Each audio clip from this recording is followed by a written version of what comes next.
Per piacere, vostre piazze. E ma principia, saluto a tutti. Cari consiglieri esecutivi, oggi presidente, cari consiglieri territoriali, e ma principia come sempre per domande a bocca.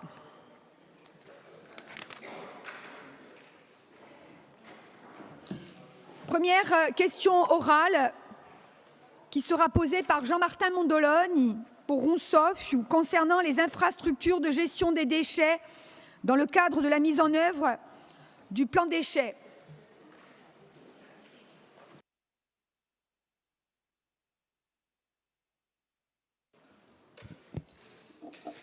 Merci Madame la Présidente. Monsieur le Président, lors d'une dernière réunion de la commission de consultation, d'évaluation et de suivi du plan territorial de prévention et de gestion des déchets, le 10 juillet dernier à Bastia, vous avez officialisé, et ce n'est pas sans ambiguïté, le soutien de l'exécutif territorial au centre de tri de valorisation de Monte. Une position qui n'a pas manqué de rassurer les élus locaux, soucieux de voir ce dossier indispensable au regard notamment de la loi de transition énergétique en matière de réduction des déchets destinés à l'enfouissement et de leur valorisation énergétique, enfin géré de façon pragmatique. Dans le sillage des prescriptions du plan, l'Office de l'environnement a présenté l'étude relative à la mise en place d'une filière de transformation des CSR issus de Monte dans le cadre d'une société publique locale au capital très majoritairement détenu a priori par la collectivité de Corse et dont la mise en place concomitante au démarrage du CTV de Monte permettrait de réduire de façon très significative leurs coûts de production.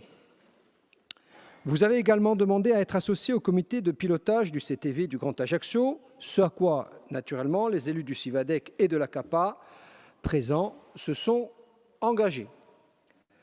L'implantation de 2 centres de tri et de valorisation près des agglomérations qui génèrent le plus de déchets relève évidemment du bon sens. Y faire obstacle pour quelque raison que ce soit,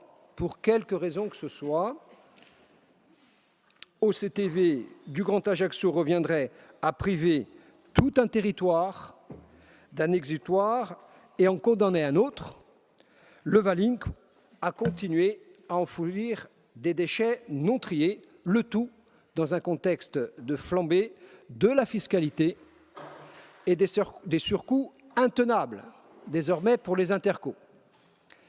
En effet, la TGAP, dont le coût à la tonne enfouie, on a tendance à l'oublier dans cet hémicycle, est de 65 € avant la réfaction de 20% obtenue par le sénateur Panoul, se verra majoré dès cette année d'un surcoût de 5 € pour chaque tonne de déchets, dépassant ainsi l'objectif de réduction de moitié de l'enfouissement par rapport à 2010, ce qui représente pour les collectivités un surcoût évalué à plus de 240 000 € par an. D'un triple point de vue donc, économique, technique et environnemental, les centres de tri et de valorisation s'imposent. Il ne faut plus tarder, il ne faut plus tergiverser ni attendre, mais rentrer dans le champ de l'action.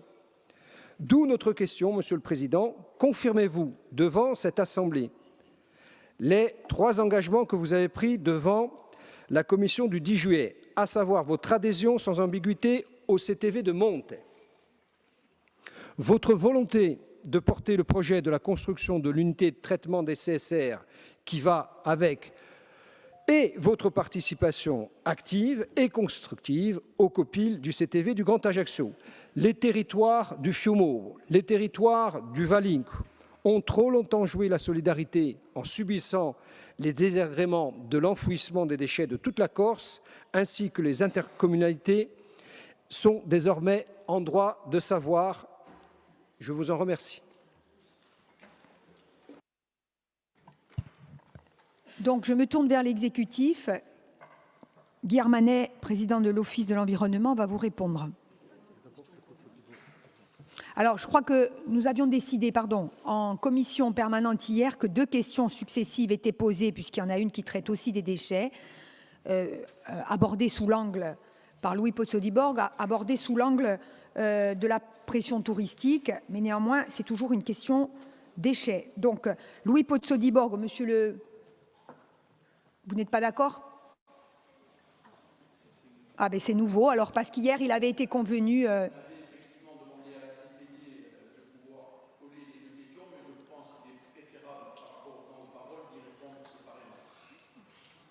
Mais les temps de parole sont ceux que vous souhaitez en cumulant y compris les 2 réponses. Maintenant, si vous avez fait 2 réponses distinctes, voilà, c'est parce qu'hier on a pris une décision en commission permanente, donc à vos demandes d'ailleurs. Hein, donc c'est juste pour respecter cela. Mais donc vous pouvez répondre conjointement. Très bien. Donc Louis Pozzodiborg, vous avez la parole. Merci Madame la Présidente. Monsieur le Président du Conseil exécutif, Monsieur le Conseil exécutif, à l'approche de la saison touristique, les questions liées à la gestion des déchets dans les zones à forte affluence refont surface dans le débat public. Le député du Gismontais, François-Xavier Tchécol, a ainsi annoncé son intention de déposer une proposition de loi visant à instaurer ce qu'il qualifie de taxe sur les déchets touristiques. Dans un premier temps, il convient de rappeler ici que la gestion des déchets repose sur un partage de compétences clairement défini. La collectivité de Corse est compétente en matière de planification à travers l'élaboration du plan territorial de prévention et de gestion des déchets qui a été voté dans cet hémicycle. La collecte relève quant à elle des intercommunalités, tandis que le traitement est assuré soit par le CIVADEC, auquel adhère la majorité des intercommunalités, soit directement par certaines communautés de communes qui n'en sont pas membres. En effet, la communauté d'agglomération de Bastia, et je pourrais également citer les actions engagées en ce sens par la communauté des communes de l'Isola-Balagne ou du Sud, ont mis en œuvre des mesures concrètes et responsables pour faire face à la pression touristique en matière de déchets. Elles ont instauré, d'une part, une redevance spéciale correspondant à 40 centimes d'euros par nuitée, réglée par l'établissement hôtelier et reversée aux intercommunalités. Mais surtout, elles ont introduit une contribution spécifique sur les meublés de tourisme, Airbnb, Abritel, etc., calculée de façon progressive selon la typologie de logement, du studio au T5 allant de 200 à 700 euros en moyenne par an. Ces recettes nouvelles viennent alimenter directement les budgets dédiés à la collecte et au traitement des déchets, permettant ainsi de rétablir une forme d'équité fiscale. Car lorsque l'on est un professionnel, on ne doit pas contribuer de la surface, mais bien en fonction du volume de déchets réellement produits. Et lorsqu'on est un particulier, on ne devrait pas supporter la charge de gestion des déchets générés par les activités commerciales et touristiques. C'est cela l'équité fiscale, une juste répartition de l'effort fondée sur le principe du pollueur-payeur. Voilà un exemple d'action locale, cohérente et immédiate, loin des effets d'annonce parisiens. Monsieur le Président du Conseil exécutif de Corse, pouvez-vous nous indiquer quelle est aujourd'hui la vision de l'exécutif en matière de gestion des déchets, en particulier dans les zones touristiques? Merci.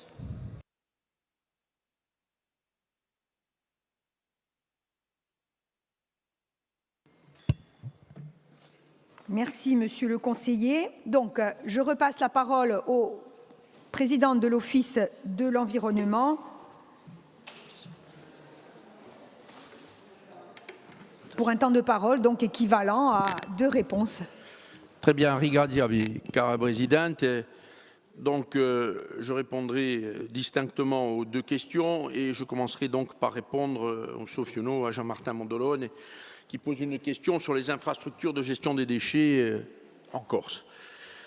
Alors, ce qui nous oppose un peu souvent, mais qui se vérifie à chaque fois que l'on est ici présent dans cet hémicycle, bon, et c'est la politique certainement qui nous appelle à avoir des points divergents sur les sujets, mais encore plus divergents lorsque ce sont des propos qui ont été tenus et qui, par ailleurs, ne correspondent pas tout à fait à la réalité. Mais, quoi qu'il en soit, je vais vous répondre de manière la plus directe, étant donné que je l'ai toujours fait et que je continuerai de le faire.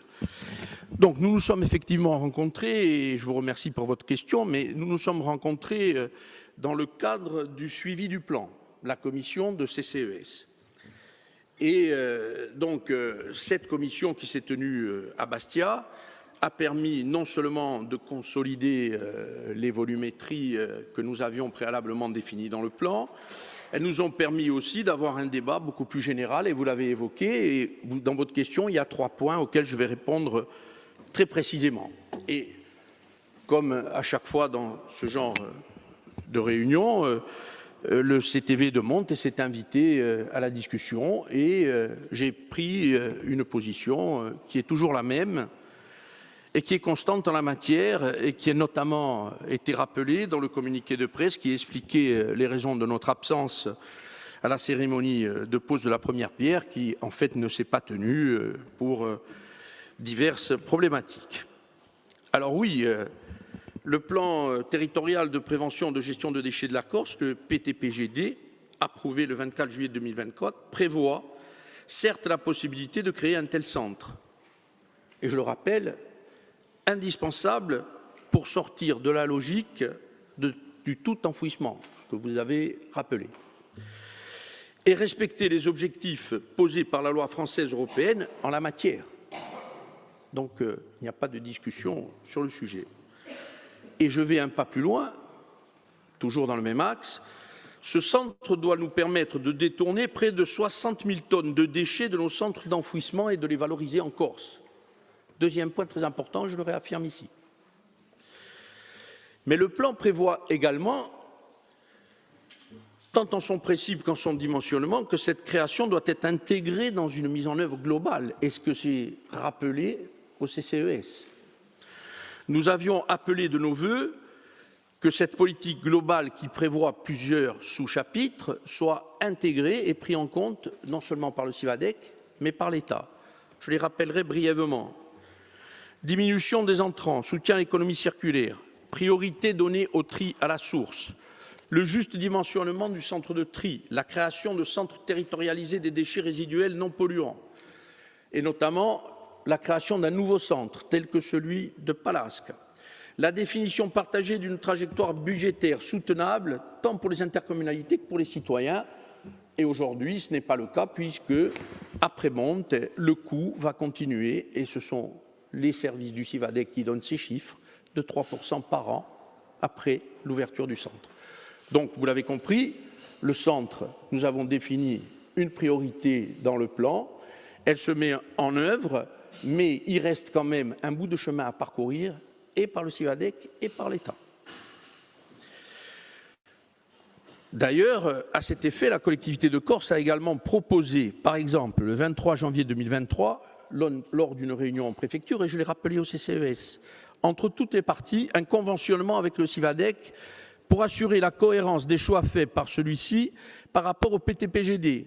Ceci sans préjudice d'une éventuelle évolution de la gouvernance en matière de gestion des déchets. On avait été loin dans les propositions qu'on avait faites. Aucune réponse ne nous a été fournie à ce jour, ni de l'État, ni du CIVADEC. Dont acte. On va continuer d'avancer sur le sujet. D'ailleurs, permettez-moi aussi de rappeler, et je l'ai dit aussi en CCES, les derniers exemples en date dans la proposition faite par l'État de déduire de la part de financement de centres de tri de Monte assuré par le PTIC, soit 35,9 millions d'euros, qui viendraient imputer la collectivité de Corse, alors même que celle-ci n'a pas été associée à sa définition. Vous l'avouerez, il y a quelque chose qui ne fonctionne pas. Alors, on ne peut pas nous dire d'un côté, vous ne participez pas au financement de Monte, et l'État ne peut pas nous dire derrière, oui, mais tout compte fait, vous allez y participer, puisqu'on va récupérer sur le PTIC la somme que l'on a investie pour vous, entre guillemets, au niveau de Monte. Donc, on est toujours devant la politique du fait accompli. C'est gênant. Et cette politique du fait accompli n'est pas acceptable, ni sur la forme, ni sur le fond. Le Conseil exécutif de Corse appelle l'ensemble des parties à revenir à de plus justes positions, et notamment sur le centre de Monte. Et nous, on appelle de nos voeux à pouvoir se retrouver pour pouvoir continuer d'échanger sur le sujet.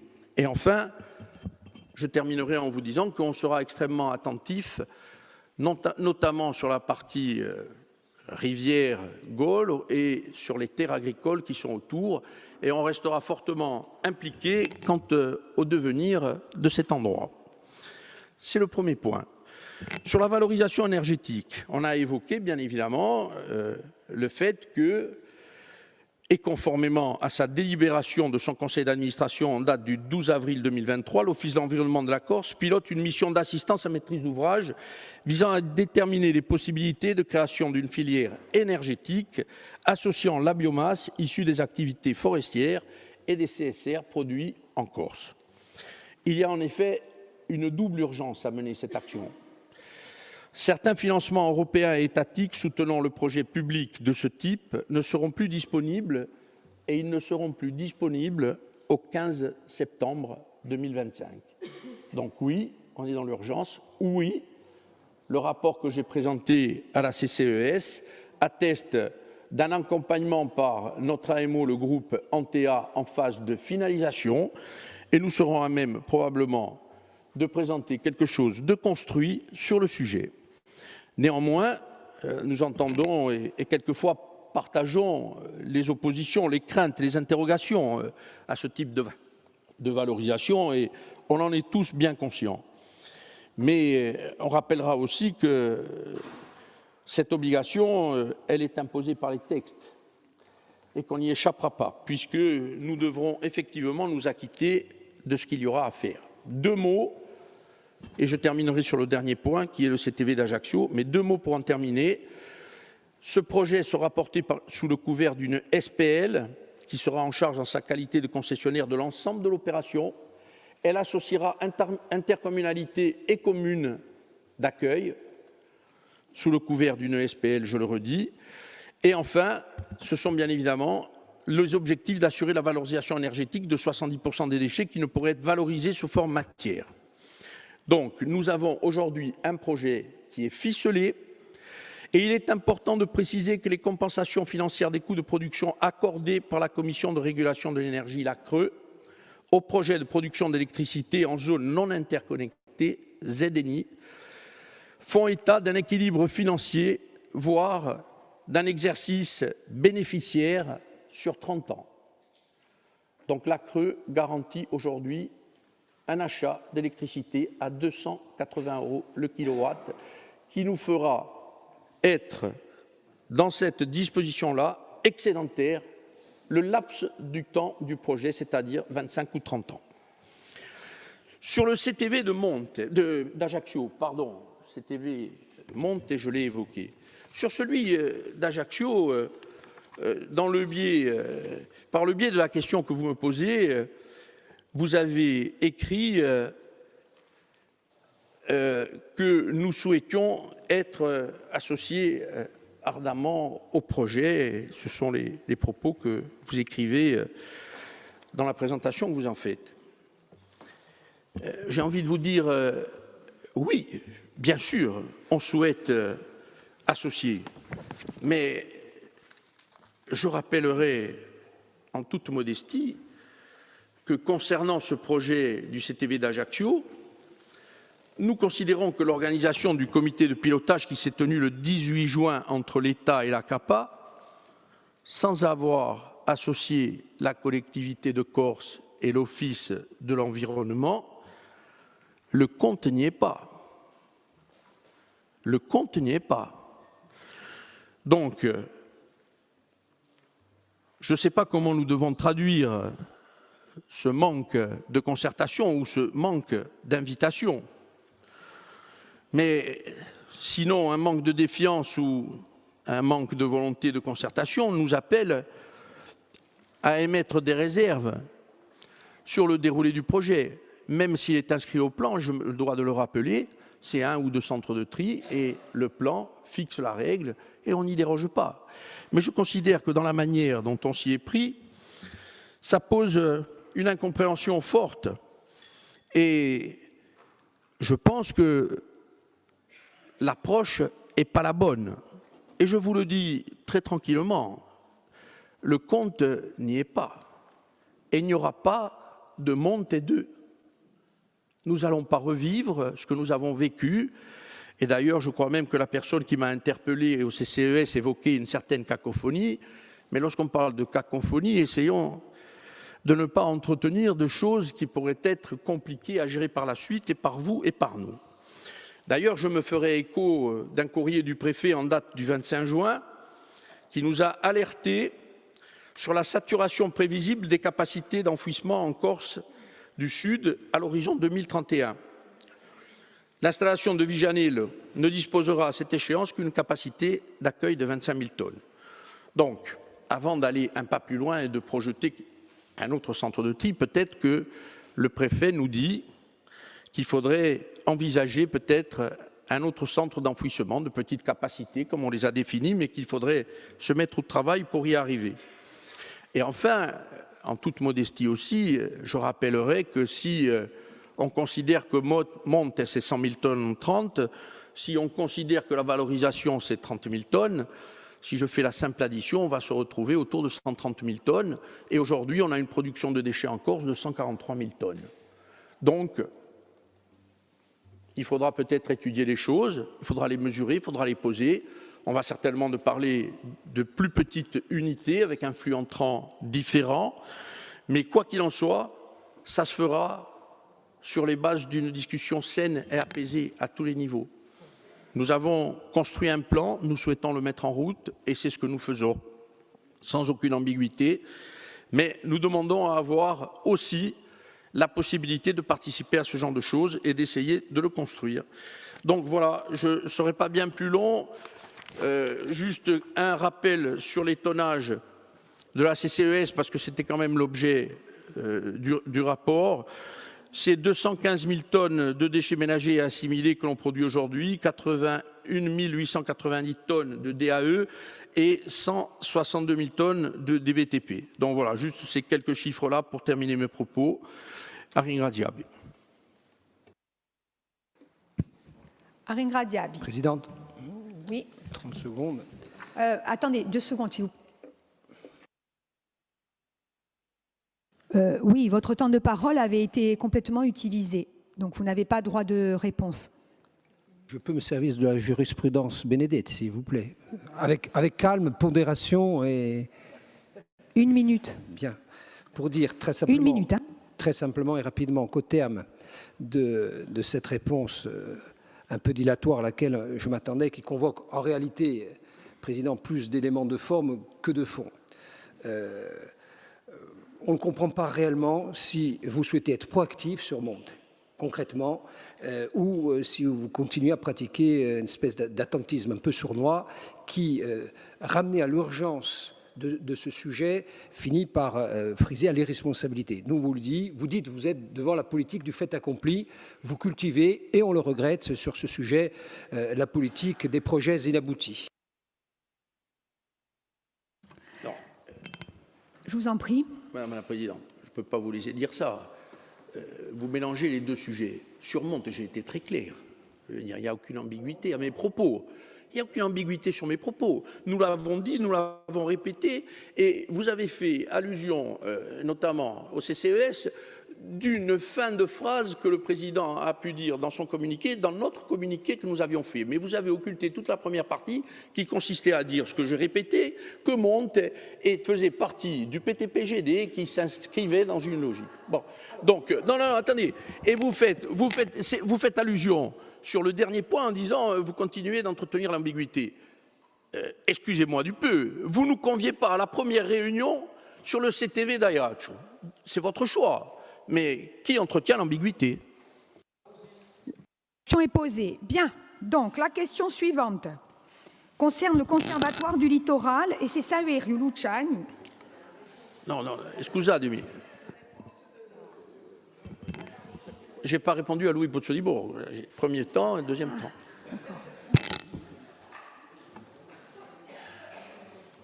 Alors, attendez, on va faire le point tout de suite, dans le calme et la sérénité. La jurisprudence Bénédette, il n'existe pas. Donc ça, c'est réglé. Premier point, ça c'est terminé, on n'en parle plus. Ni pour cette année, ni pour les 3 années à venir ou les 2 et demi qui restent. Ça c'est clair. Sous ma présidence, il n'y a plus de jurisprudence, il n'y a que le règlement que vous avez voté à l'unanimité. Concernant l'exécutif, votre demande a été, je le dis très sereinement, d'avoir une réponse commune, hier en commission permanente. D'accord? Donc, du coup, vous vouliez faire 2 réponses séparées ce matin, il n'en demeure pas moins que vous avez quand même un temps y compris en cumulant les deux réponses, qui est relative. Il n'y a que le président de l'exécutif qui peut répondre autant qu'il le souhaite. Et votre réponse, première réponse, a largement dépassé le temps. Largement, y compris en cumulant les deux. Donc, vous avez la possibilité de répondre, je ne vais pas vous l'enlever, mais voilà, qu'on le sache maintenant, on ne va pas faire une session dans un contexte où tout le monde a demandé, en plus, tous les groupes ont demandé des doublements de temps de parole pour la plupart des dossiers. On a 12 dossiers. Donc, on peut aller jusqu'à dimanche. Moi, je n'ai pas d'obligation. Ce n'est pas un problème, mais ça veut dire qu'il n'y a plus de règlement intérieur. Voilà. Monsieur le Président, vous avez la parole. Donc, merci à Louis Pozzo-di Borde pour la question au niveau touristique et sur la stratégie que l'on peut adopter au niveau de la Corse. Vous avez raison de le préciser, Monsieur le Président, et je crois savoir que la communauté d'agglomération s'est attachée à renforcer l'efficacité de sa redevance spéciale en l'élargissant en unités touristiques, en hôtellerie de meublé et de tourisme. Je crois que c'est la règle et c'est la loi. Et effectivement, toutes les intercommunalités dignes de ce nom peuvent le faire sans aucune problématique et sans aucune ambiguïté. De manière concomitante, l'Office de l'environnement de la Corse soutient les porteurs de projets des collectivités. Je ne reviendrai pas sur le fait que nous souhaitions contractualiser des projets d'objectifs et de moyens avec toutes les intercos. Aujourd'hui, on est à l'arrêt parce qu'effectivement, on n'arrive pas à remplir toutes les conditions. Néanmoins, je me dois de vous dire qu'on continue d'accompagner les projets, et notamment, je ne citerai que la Castagniccia-Casinca, puisqu'on a accompagné dernièrement à hauteur de 600 000 euros, et je pense que c'est un exemple pertinent. Ça veut dire que près de 4 millions d'euros ont déjà été déployés aux intercommunalités de Corse pour le déploiement d'opérations programmées en rapport avec la compétence et la prévention de la collecte des déchets. Donc c'est un soutien sans faille que l'on continuera d'apporter aux intercos et que l'on se doit effectivement de construire. En fait, la production aujourd'hui, si on devait ramener ça à la production des déchets ménagers et assimilés, les taux progressent effectivement et on se rend compte, et il me plaît à le dire à chaque fois que les choses se présentent, qu'on devrait s'attaquer à la CAB et à la CAPA parce qu'elles sont en fait celles qui produisent le plus de déchets. Et quand on regarde les chiffres, eh bien, on s'aperçoit qu'aujourd'hui, la communauté des communes du Sud, d'ailleurs, le président n'est pas là, mais j'en ferai état un instant, qui cumule aujourd'hui à elle seule la production des déchets par habitant de 1 tonne 187, alors que Bastia en produit 427 kg et Ajaccio 475 kg par habitant. Donc cette intercommunauté-là qui est, je crois, gérée par le vice-président en charge des déchets, qui n'est autre que le président du CIVADEC, a fort à faire en termes de tri et je crois qu'il y a à se poser quelques questions de fond afin d'essayer de trouver des solutions pertinentes que l'on pourrait construire et on se tient à disposition pour pouvoir le faire. Donc, dans ces conditions, le plan territorial d'action en faveur de l'économie circulaire prendra effectivement tout son sens et nous apporterons notre soutien financier à travers les différentes aides qu'il y aura à déployer. Et je livrerai simplement mon avis. Je crois que nous avons un effort commun à faire en termes de collecte des biodéchets, de redevances incitatives. Et je pense qu'il faudrait qu'on ait des intercos Sud-Corse, CAB, CAPA, où l'on puisse peut-être faire des zones test pour mettre en œuvre ces deux projets-là. Aringradiabi. Aringradiabi. Donc, concernant le conservatoire du littoral, normalement c'était Pierre Paul. Donc on a rectifié. Donc vous voulez la faire quand même. Donc j'avais raison. C'est bien Saïr Youluchag. Merci, Présidente. Oui, c'était initialement c'est Pierre Paul.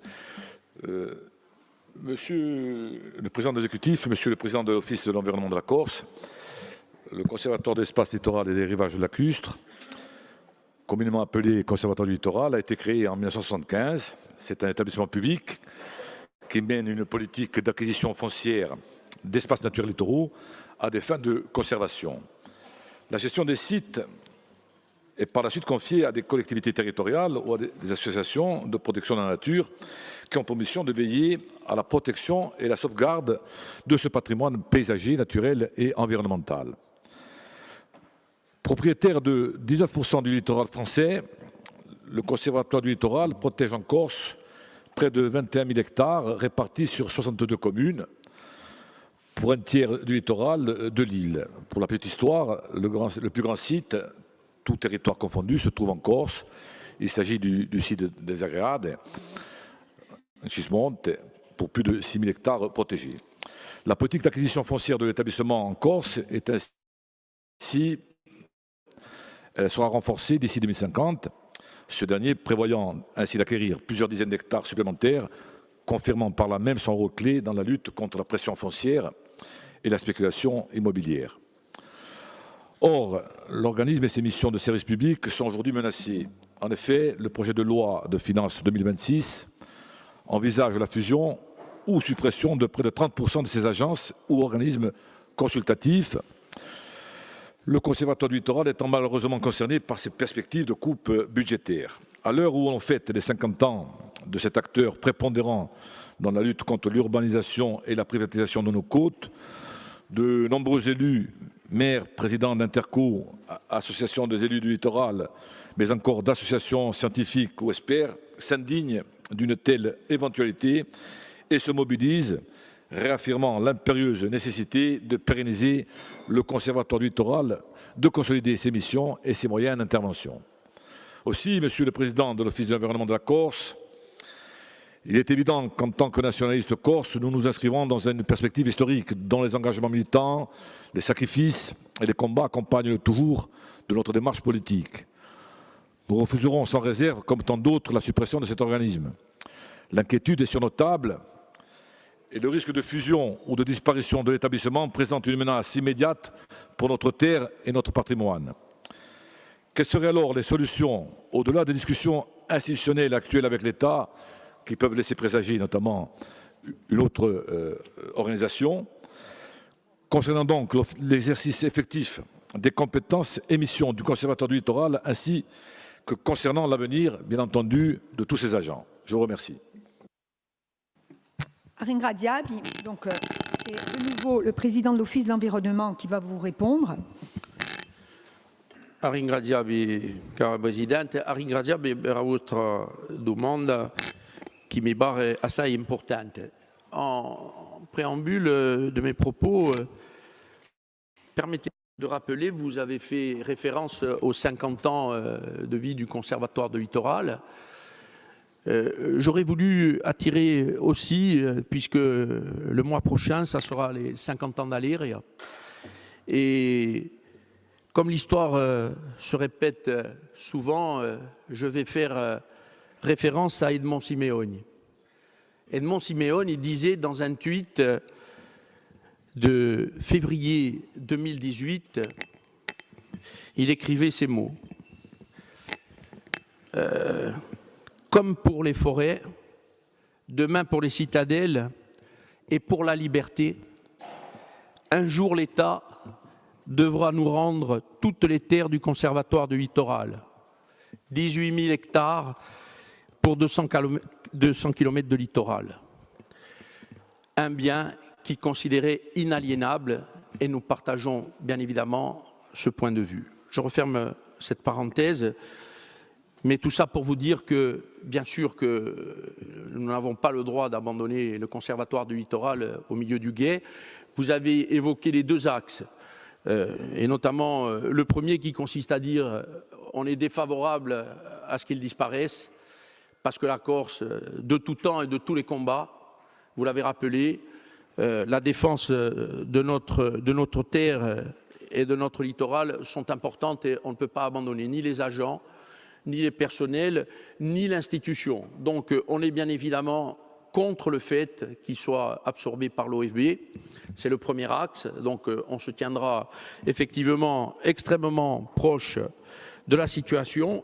Et vous avez évoqué le deuxième sujet qui est en train de se construire à Paris, le projet d'autonomie, où je dois rappeler que le Conseil exécutif de Corse s'est positionné à plusieurs reprises en faveur du rattachement du Conservatoire du littoral à la collectivité de Corse.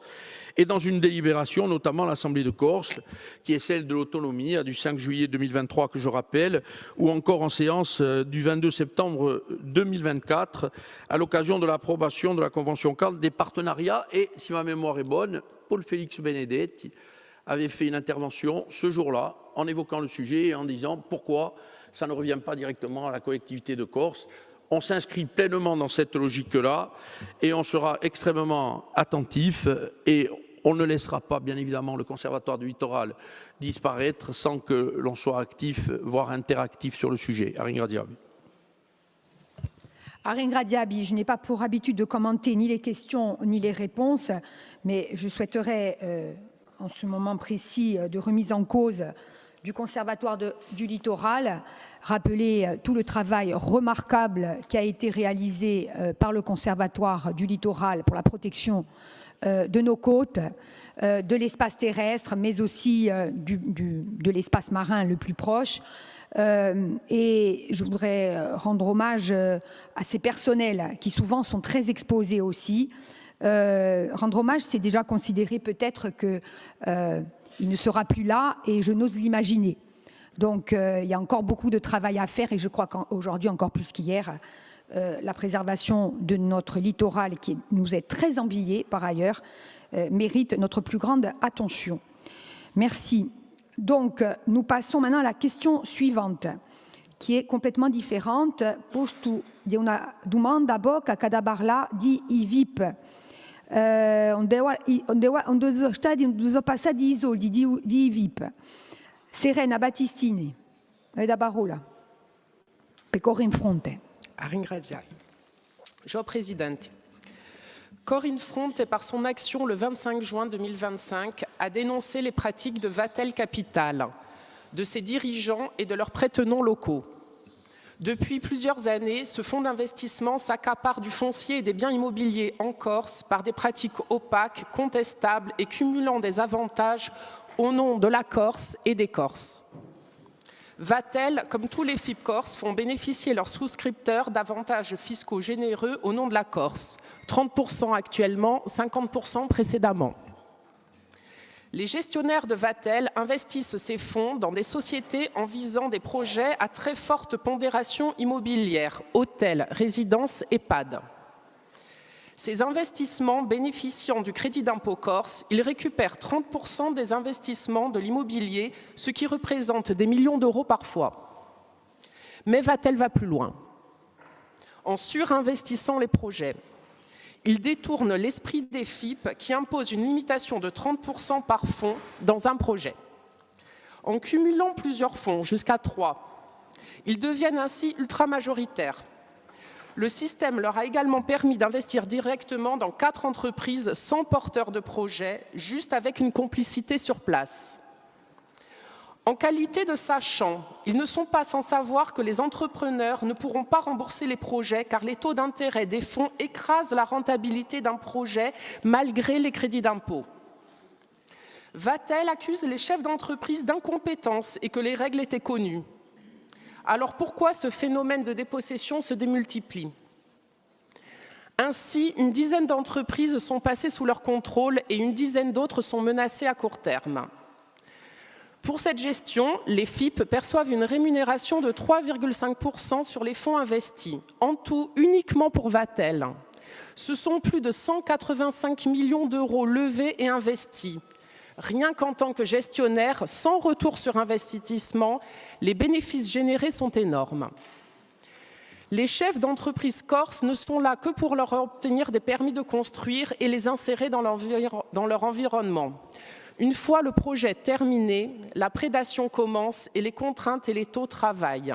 Les tenailles se referment, la bête est ferrée. Les FIP ont-ils été créés pour devenir majoritaires et constituer des groupes immobiliers?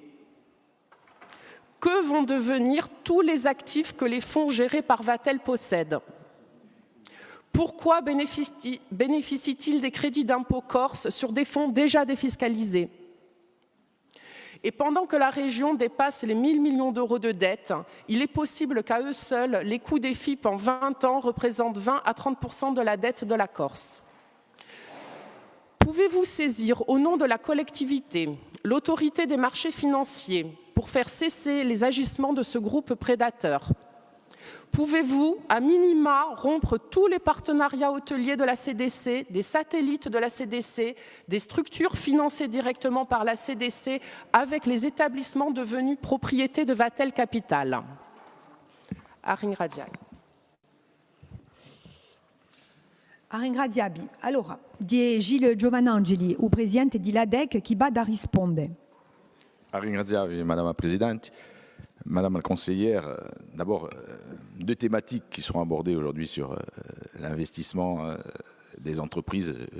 La question des FIP et tout à l'heure sur le crédit d'impôt, c'est quand même deux thématiques qui se rejoignent sur des dispositifs qui sont importants et qui peuvent être aussi, et qui sont aussi normalement des dispositifs de soutien à l'économie. Concernant les FIP, fonds d'investissement de proximité, donc une dénomination qui est plutôt vertueuse en soi et qui consiste à permettre à des particuliers d'investir, notamment dans les PME, sur des projets d'investissement et de production. Donc, avec des modalités de mise en œuvre qui sont relativement strictes, notamment le fait de devoir passer par des sociétés de gestion agréées par l'AMF, vous l'avez rappelé, avec des principes de déontologie, dont vous avez aussi parlé, et d'autre part, sur le fait que les montants levés, c'est important aussi, doivent être investis dans une temporalité très réduite, 18 mois, et ce qui explique aussi certainement le fait que, compte tenu du tissu économique de la Corse et d'un tissu de TPE majoritaire, ces FIP aujourd'hui peuvent paraître aussi en décalage avec les besoins de notre économie. Néanmoins, moi je veux d'abord rappeler qu'un certain nombre de FIP, et vous l'avez dit, ont été très bénéfiques à l'économie de la Corse. Moi, je pense notamment au FIP qui a été porté par Femogui, parce que ce qui est important, là, c'est la démarche, la déontologie, le côté éthique de l'accompagnement qui est mis en place, le partenariat avec l'entrepreneur dans une démarche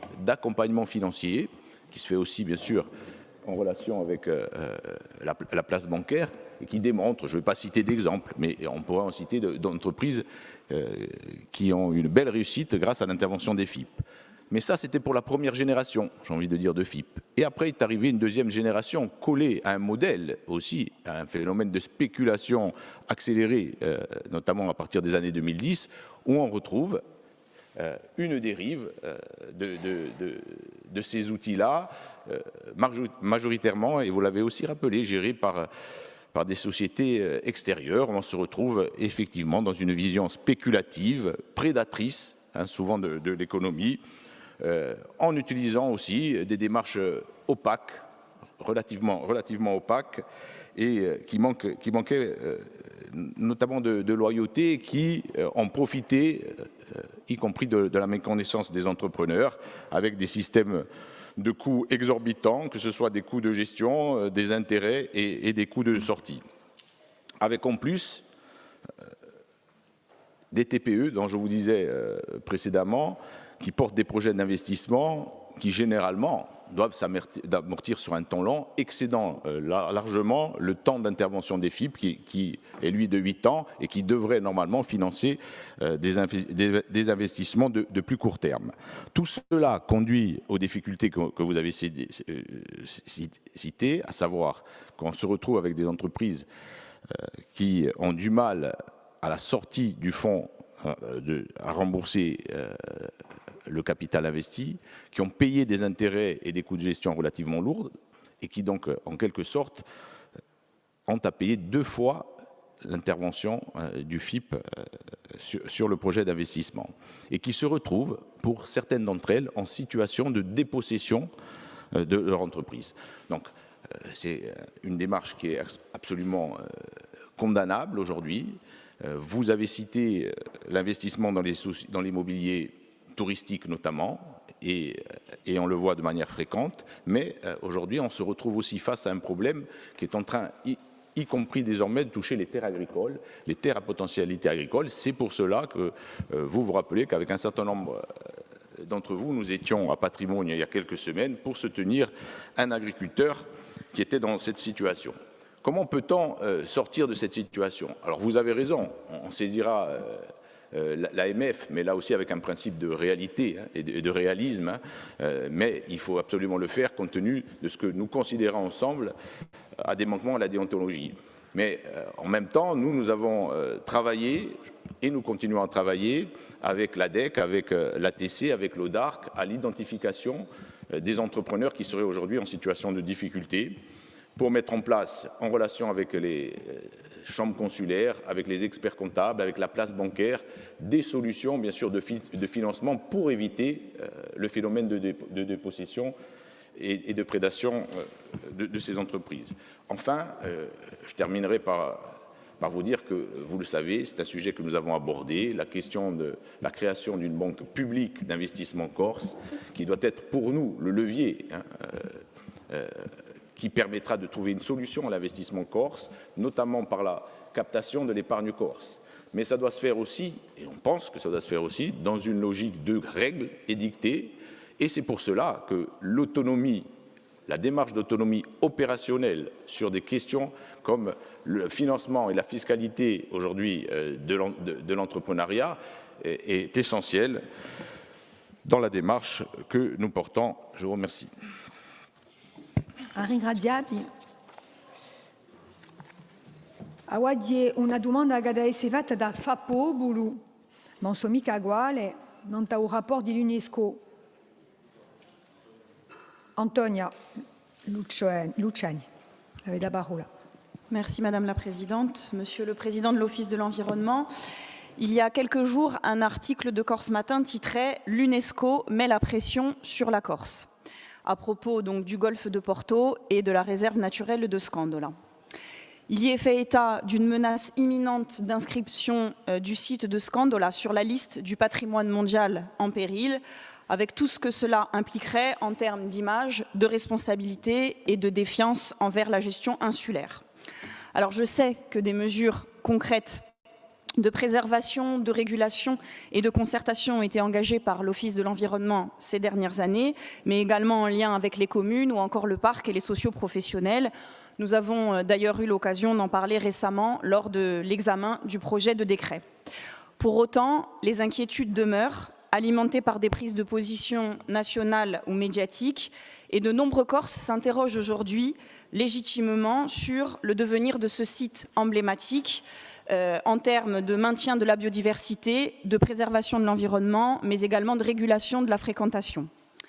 Monsieur le Président de l'Office de l'Environnement, pouvez-vous nous dire où nous en sommes de cette potentielle inscription du site sur le site donc, de la liste du patrimoine mondial en péril?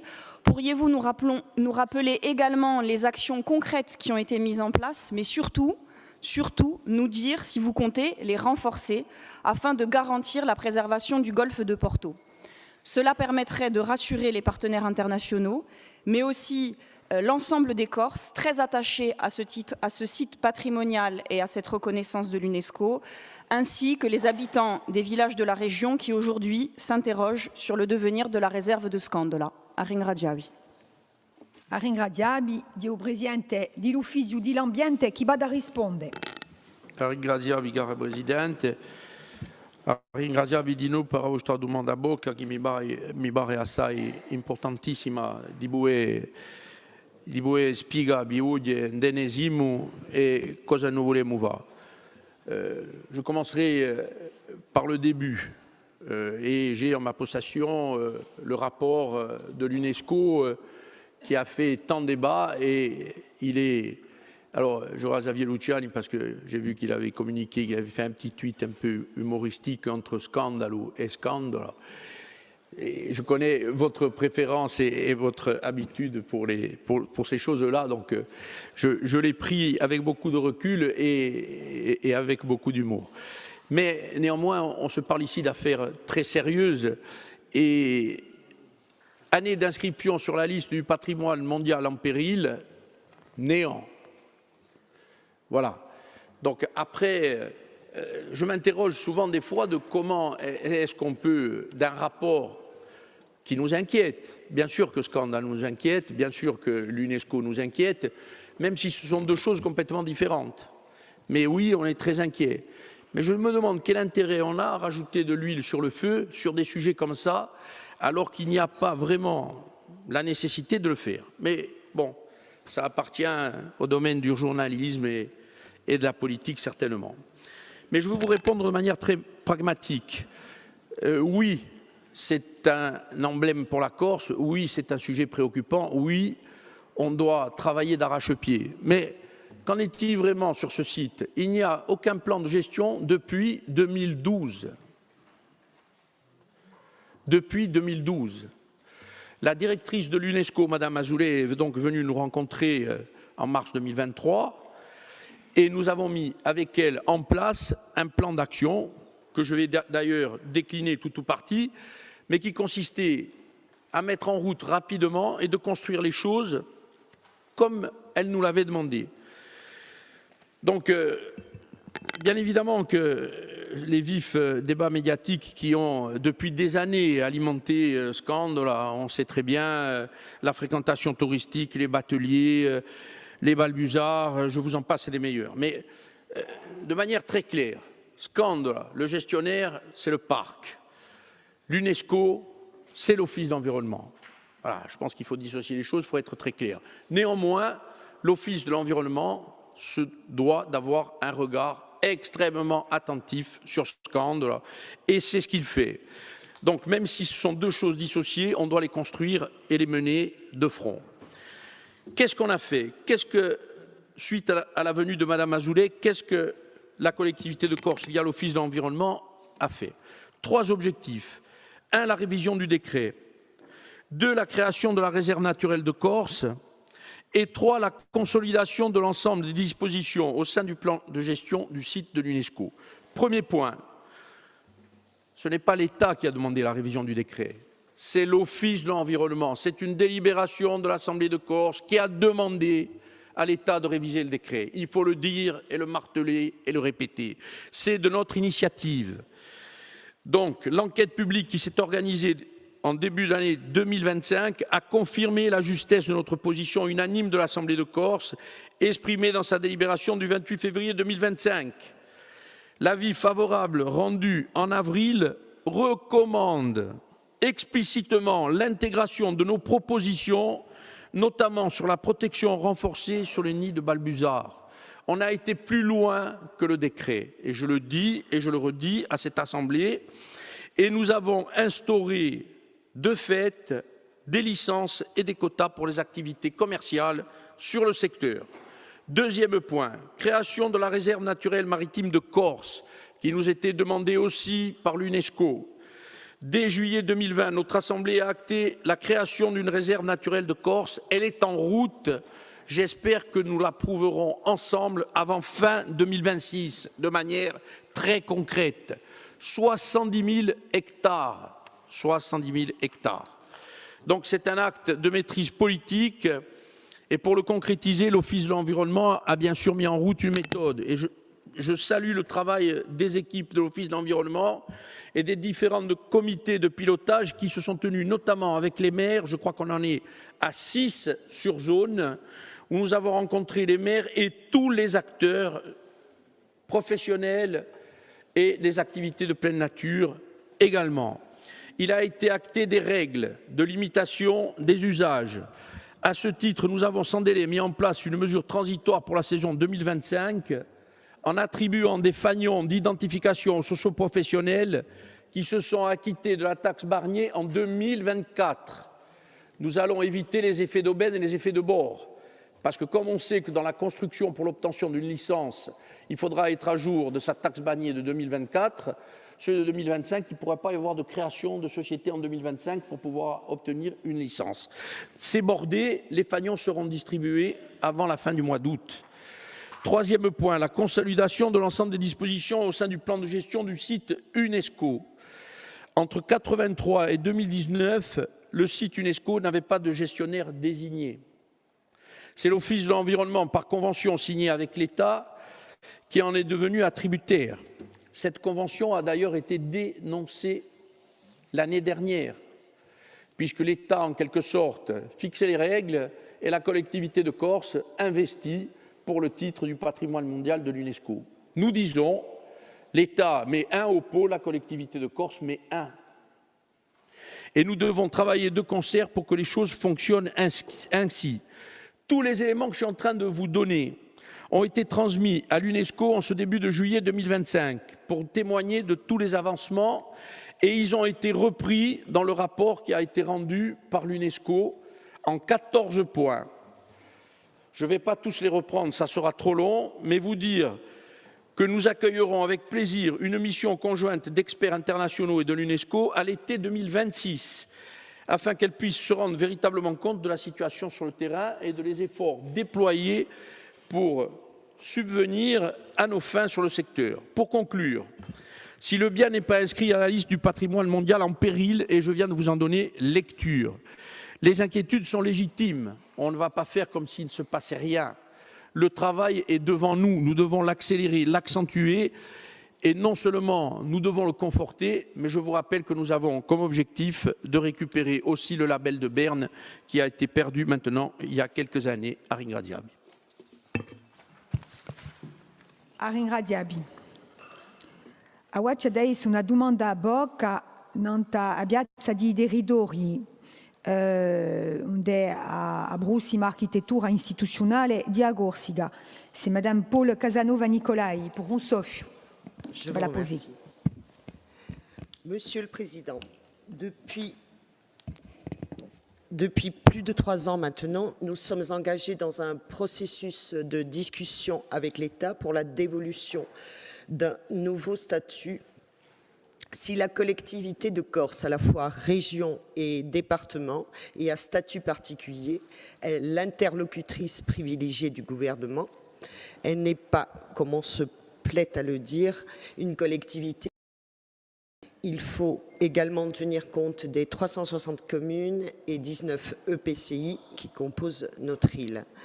Les 2 associations des maires ont certes participé à plusieurs réunions dites de Beauvau, et pourtant le bloc communal peine à trouver sa place dans ce processus qui semble ne concerner que les compétences, les pouvoirs et les moyens de la collectivité de Corse.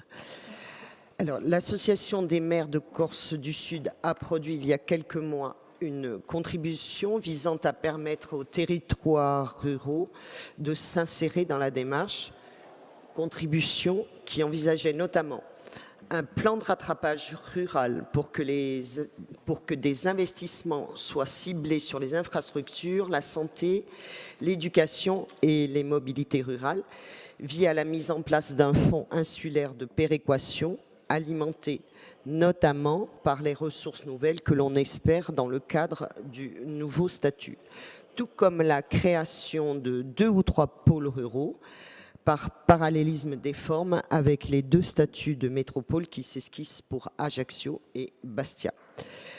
La perspective, au titre du principe de subsidiarité, de subdéléguer aux intercommunalités ou à ces éventuels pôles ruraux des compétences de proximité pour que celles-ci soient exercées au plus près des administrés, palliant ainsi le vide laissé par les départements.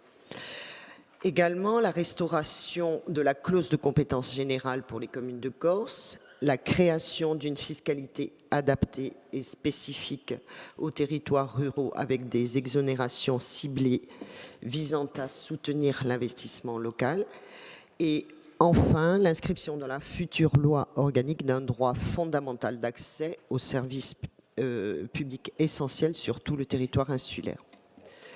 Pour nous, le statut qui se dessine doit garantir l'équité territoriale.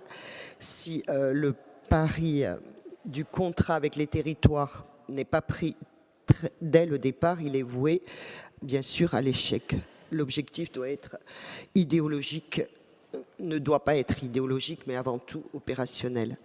Sur ces différents points, nous souhaiterions, Monsieur le Président, connaître votre position à l'heure où nous apprenons que la séquence constitutionnelle visant à inscrire la Corse dans la loi fondamentale commencera à la fin du mois avec le passage du projet de loi en Conseil des ministres. Je vous remercie. A ringraziarvi.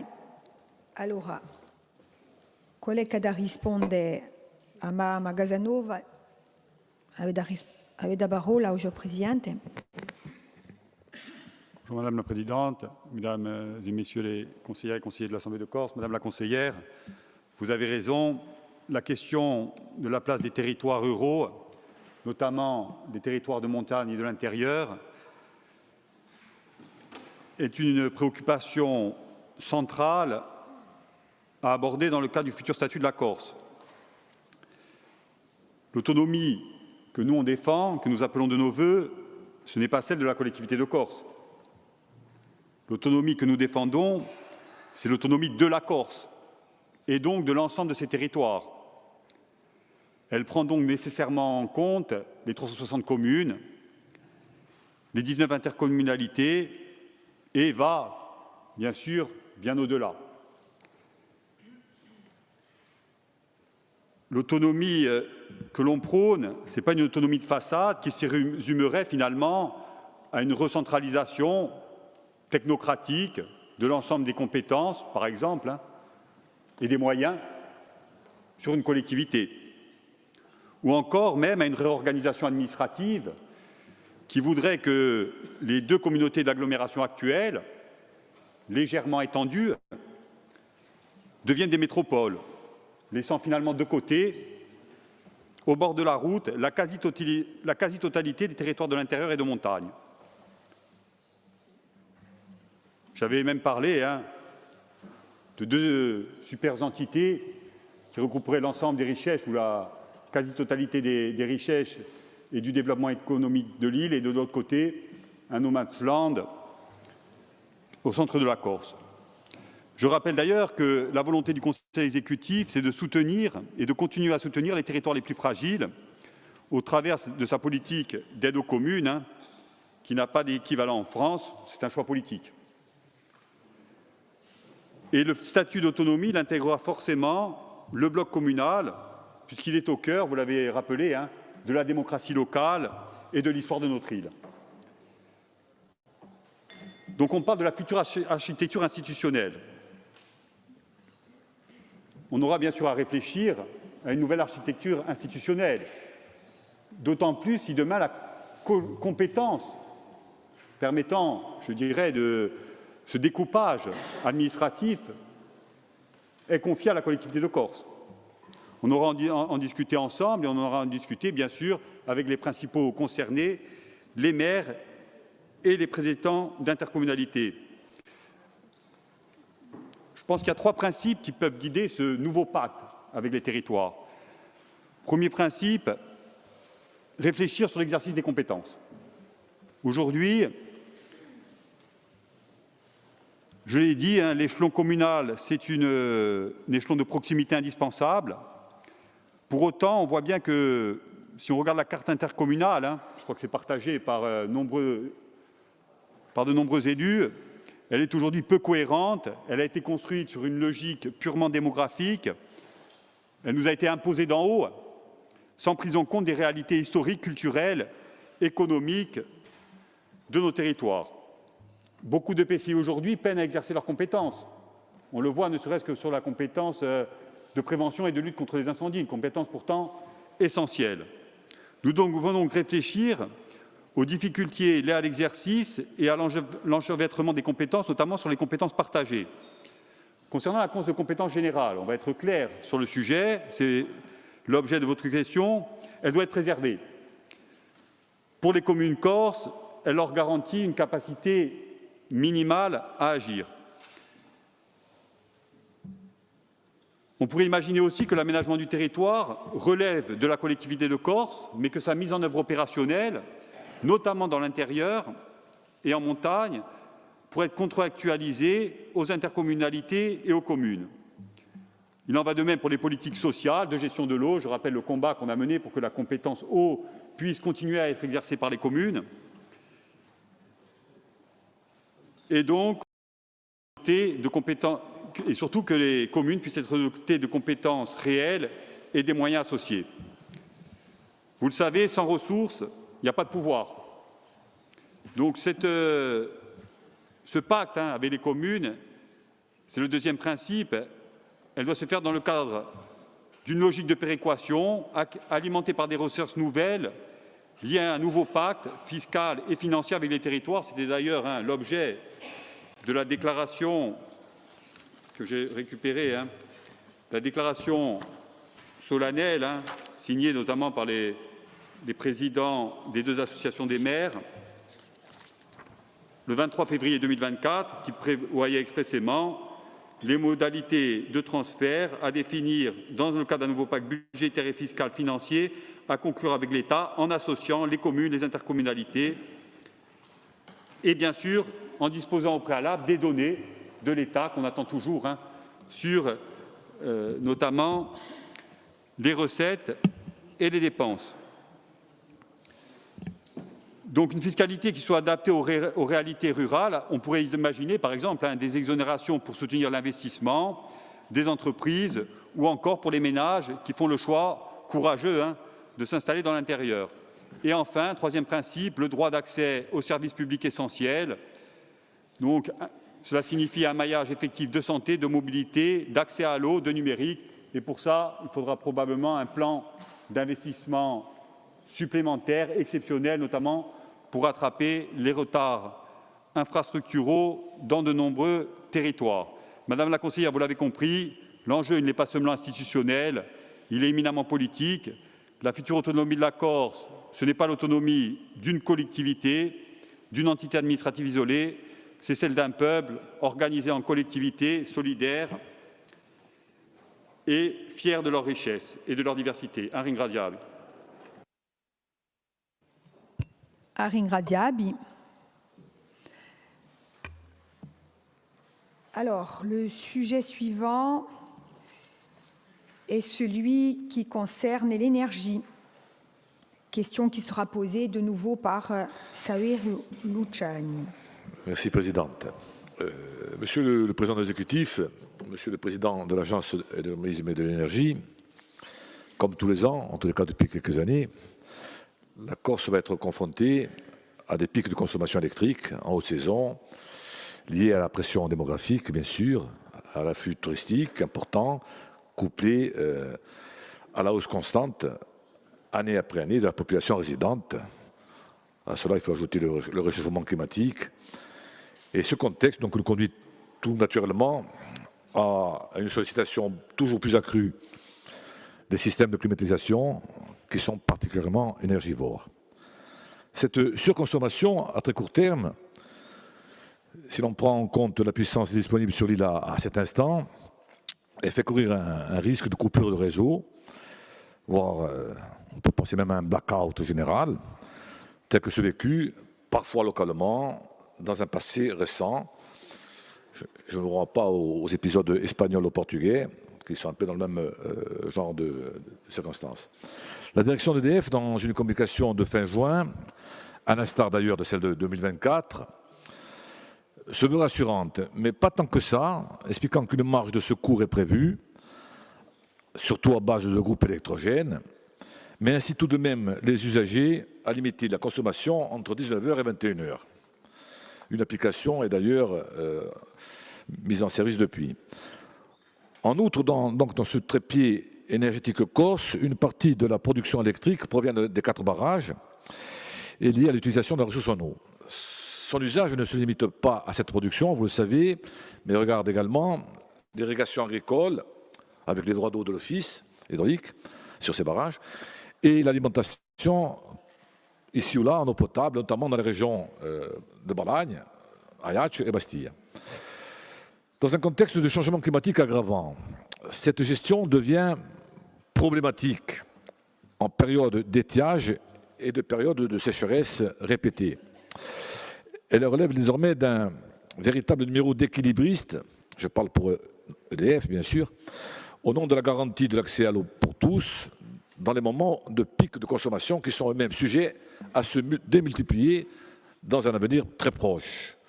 Notre modèle électrique basé sur un triptyque centrale thermique, importation par câble et hydraulique montre ses limites avec une dépendance marquée aux interconnexions italiennes, une moindre fiabilité de l'hydroélectricité avec cette pluviométrie certaine, l'accroissement exponentiel de la population et des usages dans tous les domaines, notamment la climatisation, du numérique et des services associés, la dynamique des ventes de voitures électriques.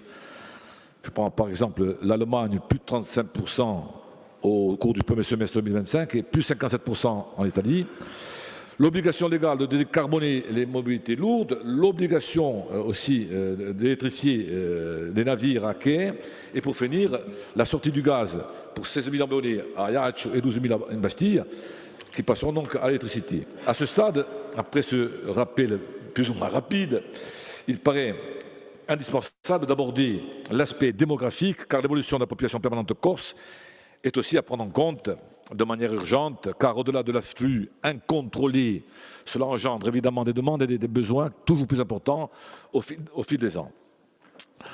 Le principal projet de la PPE, ancienne version puisque l'actuelle n'est pas toujours disponible, et la centrale du Ricante, qui viendrait remplacer celle du Vasio et fonctionnera au biocarburant moins polluant, mais non moins dépendant quand même que le dispositif actuel. Néanmoins, si la première pierre était posée, la livraison et le lancement opérationnel ne sont prévus qu'à l'horizon 2027. Force est donc de constater que la puissance produite sera sensiblement identique à la centrale actuelle. Donc, objectivement, à ces dates, les inquiétudes seront identiques. Et les questions seront tout aussi prégnantes. Et nous en serons encore, vous le savez, encore bien loin de l'objectif d'autonomie énergétique. Depuis 2018, dans l'intervalle, le monde de l'énergie, vous le savez, a complètement changé de paradigme. Et nous constatons que dans tous les autres territoires insulaires, on a anticipé avec des PPE 2033 déjà validés, contrairement à la Corse qui attend encore un décret pour 2028. Si pour l'heure nous laisserons de côté le débat général autour de l'enjeu de l'autonomie énergétique, je reviens à l'actualité bien sûr, vous l'avez compris, nous devons engager une réflexion essentielle dans des délais rapprochés au regard des évolutions de la nouvelle géopolitique mondiale. Je passe sur les détails et sur les approvisionnements possibles. En conclusion, Monsieur le Président, dans l'attente d'une nouvelle PPE et d'une signature, les accès à la ressource électrique et à la ressource en eau sont-ils pour 2025, je ne parle pas de 2026, mais je pourrais y intégrer cette date, garantie jusqu'à la fin de la saison estivale. Comment envisagez-vous, pour finir, de répondre aux défis structurels des années à venir, soit à court, moyen terme, bien sûr, face au risque évident de dégradation de la capacité du territoire à satisfaire nos défis économiques et sociétaux, et plus globalement les besoins d'une démographie qui, vous le savez, au-delà du tourisme, est en constante augmentation. Je vous remercie. Ringraziabi. Allora, vado a rispondere al Presidente dell'Agenzia dell'Urbanismo e dell'Energia, Julien Paolini. Merci, Monsieur le Conseiller. Comme vous le soulignez, l'approvisionnement d'électricité de la Corse repose sur un trépied. Premièrement, les centrales thermiques de Luciane et du Vasio, les liaisons électriques avec l'Italie et la Sardaigne, Sacoy et Sarco, et les énergies renouvelables, notamment hydrauliques pour 2 tiers, et photovoltaïques pour le tiers restant. Je rappelle que le système électrique de la Corse dispose d'une puissance garantie d'environ 720 MW, avec les centrales et les liaisons avec l'Italie, auxquelles on ajoute une puissance cumulée d'environ 280 MW, donc ce qui nous amène à peu près à 1000 MW. 280 MW, c'est pour les filières renouvelables, notamment, comme je l'ai dit, solaire, éolien et hydraulique. On a, bien sûr, de forts aléas de consommation, au-delà de la capacité de production, qui sont liés à l'utilisation, vous le savez, du chauffage en hiver et plus récemment de la climatisation en été. Donc toujours un peu moins de chauffage en hiver et toujours un peu plus de climatisation en été. C'est les effets du réchauffement climatique. Donc le risque en matière de sécurité d'approvisionnement, c'est surtout aux périodes de pointe, soit les pointes hivernales, soit les pointes estivales. La pointe hivernale, on constate ces dernières années qu'elle se stabilise autour de 280 MW, en raison probablement des hivers doux et des campagnes de sensibilisation, des programmes d'économie d'énergie. En revanche, la pointe estivale augmente. Elle a atteint 441 MW en 2024, donc au pic de la saison estivale 2024. Et en juin 2025, on a même atteint déjà 420 mégawatts. C'est relativement haut en dehors de la haute saison touristique.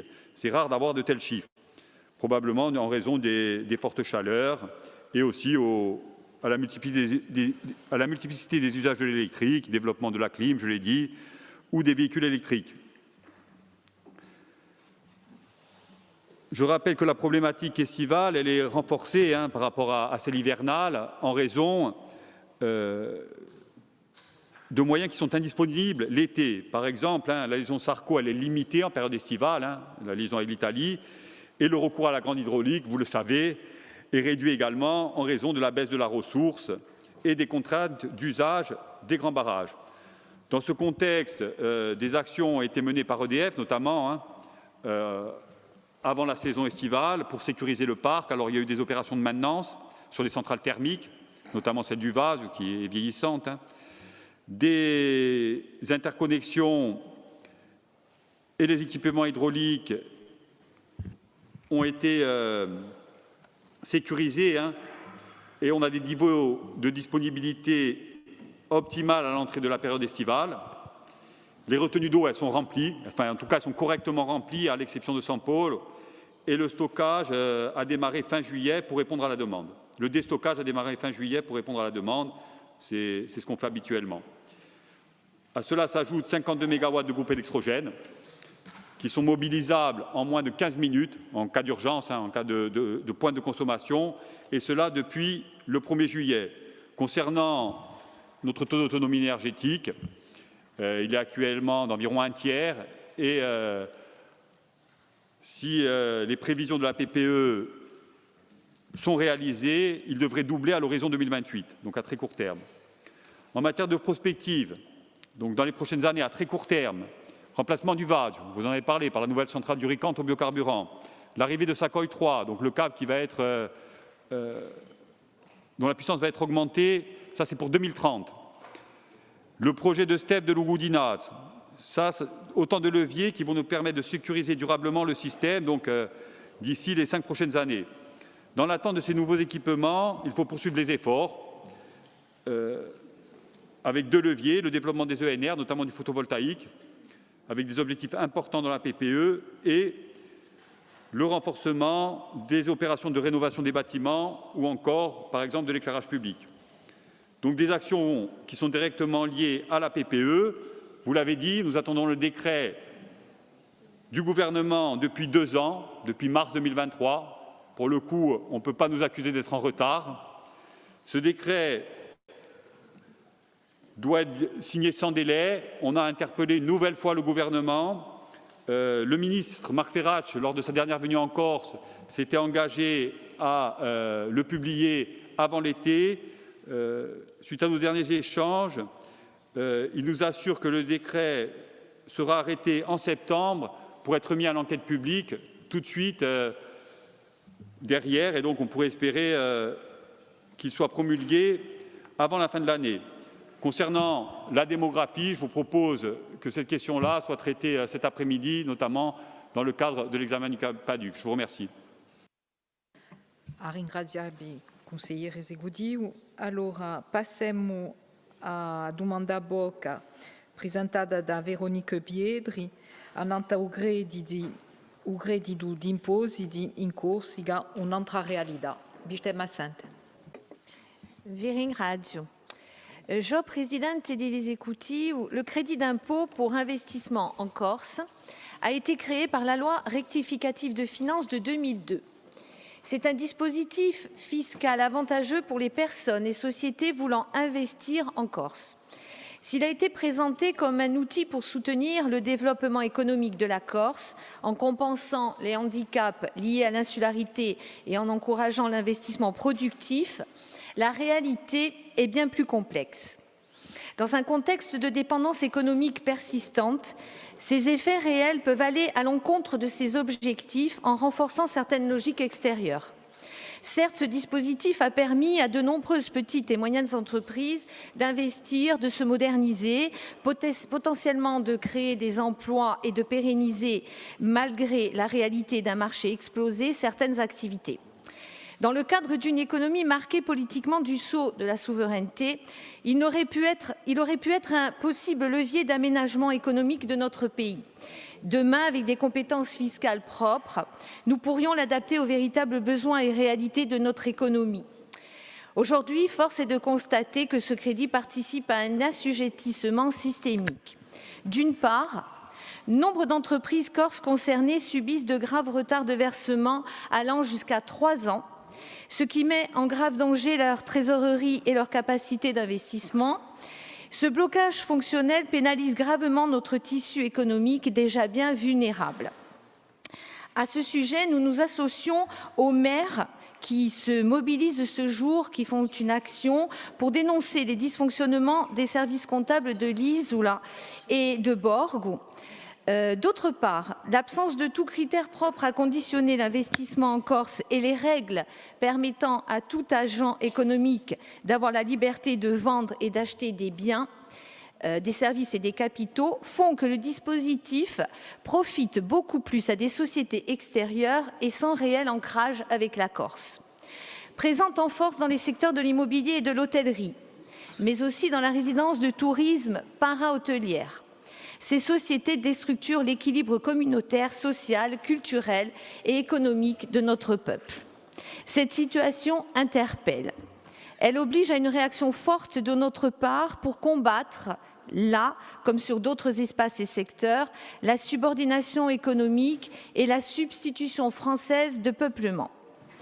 Dans ce contexte, tenant compte que la Chambre de commerce et d'industrie et que la Chambre des métiers seront prochainement intégrées à la collectivité de Corse, nous demandons que cette dernière réagisse énergiquement. Outre interpeller naturellement les services étatiques français sur les retards infligés et sur lesquels il faudra impérativement répondre, il faudra également réfléchir à tout autre rôle opérant et efficace pour répondre aux exigences de soutien positif à notre économie. Nous souhaiterions aussi connaître le nombre des intervenants extérieurs ayant profité du dispositif qui semble ce nombre hors norme. Pour cela, nous nous adressons à l'exécutif en ces termes. Face à cette situation préoccupante, voire dramatique, que comptez-vous concrètement faire pour garantir d'un côté les intérêts de la Corse et des entreprises qui s'y rattachent véritablement, et de l'autre empêcher la mise en coupe réglée du marché corse par les logiques exogènes et leurs mains basses sur le marché corse. Vi ringrazio. Ringraziabi. Allora, vado a rispondere au Presidente di Ladec, Dorna. Merci Madame la Présidente. Alors, d'abord, je crois qu'il s'agit d'affirmer, vous l'avez fait, le côté indispensable aujourd'hui du crédit d'impôt pour le soutien à l'économie de la Corse, le soutien aux entreprises et particulièrement les TPE corses, qui peuvent bénéficier jusqu'à 30% de crédit d'impôt, et ce qui leur permet, dans un contexte souvent difficile, de pouvoir financer leur investissement. Quelques chiffres, et vous en avez cité. D'abord, c'est suite à la rencontre avec, dans le cadre de la cellule de crise économique avec les services de la DRFIP et du directeur régional des finances publiques, les chiffres qui nous ont été donnés, c'est plus de 5500 entreprises à fin 2023 qui avaient bénéficié du crédit d'impôt. C'est un volume d'à peu près de plus de 100 millions d'euros qui ont été mobilisés au titre de ce crédit d'impôt. Et 95%, ceci des éléments de réponse de ces entreprises ont leur siège social en Corse. 5% sont hors de Corse. Sur plus de 5500, ça fait quand même un volume de plus de 300, d'à peu près 300 entreprises. Et ce n'est pas négligeable. Et c'est aussi pour participer à la réponse.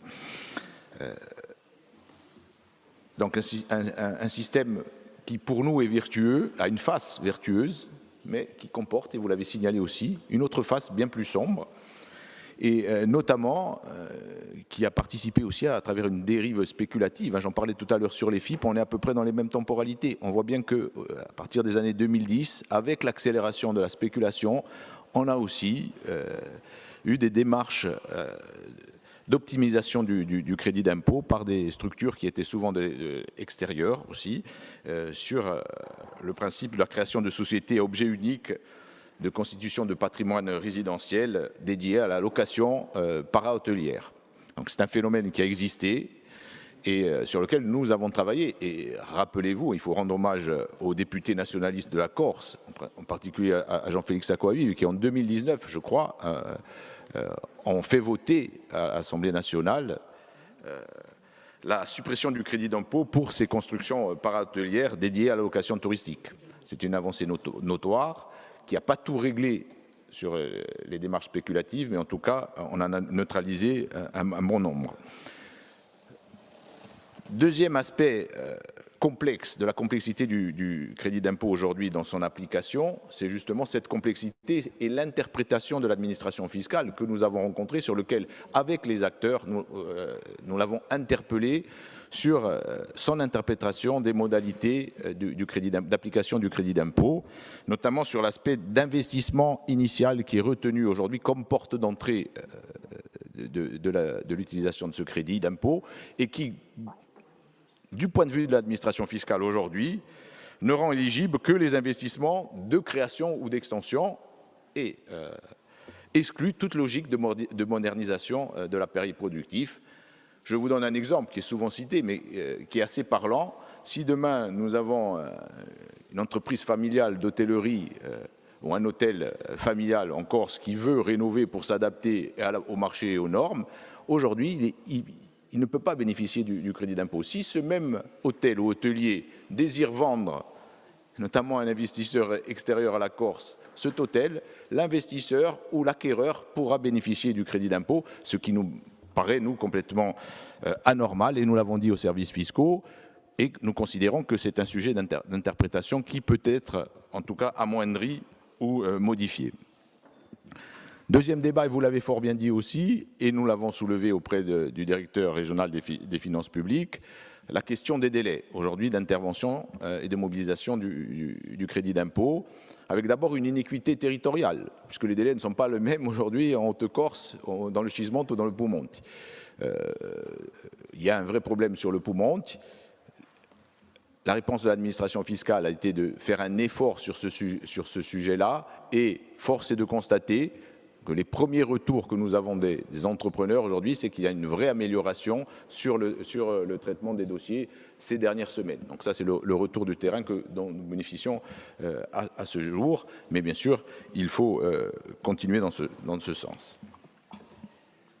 Donc, vous voyez là que c'était pour la première, je dirais, manque d'égalité territoriale. Il y a un deuxième manque d'égalité, c'est celle aussi d'entreprises ou d'investisseurs externes à la Corse, qui, eux, notamment en France, peuvent bénéficier aussi du crédit d'impôt grâce à une instruction qui est faite par l'administration fiscale du département où se situe le siège social de l'entreprise, et qui donc bénéficie en plus d'un avantage de traitement sur la rapidité du traitement de ces dossiers. Tout ça pour vous dire que finalement, en termes de solutions, nous avons, vous l'avez aussi abordé, deux chemins. Soit celui de la continuité du chemin actuel, celui de la dépendance, de la demande permanente au gouvernement de prolongation de ce dispositif qui est indispensable, je le répète, à l'économie de la Corse, avec la nécessité de l'adaptation, de négocier en permanence les notions d'interprétation. Soit nous avons un autre chemin, celui de la responsabilité, celui qui consiste à, dans le cadre de l'autonomie et du pouvoir législatif, et notamment du pouvoir fiscal, d'adapter les règles, de prévoir des règles de financement, et notamment des entreprises qui soient en faveur de l'appareil productif, en faveur de l'emploi local, et bien sûr en faveur de l'équité territoriale.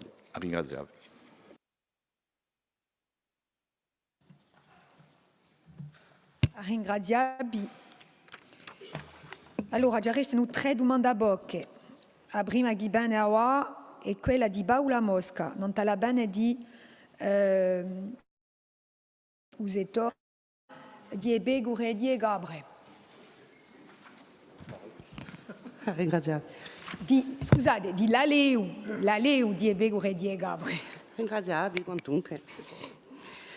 Monsieur le Président du Conseil exécutif de Corse, Monsieur le Président de l'ODARC, la récente controverse autour de la révision du cahier des charges de l'AOP Brucio a mis en évidence des tensions compréhensibles au sein de la profession, mais surtout, elle a permis de remettre en lumière un enjeu fondamental, la fragilité croissante de la filière laitière insulaire et plus largement la nécessité de repenser l'avenir de l'élevage ovin et caprin en Corse. Le Brucio n'est pas un produit comme un autre.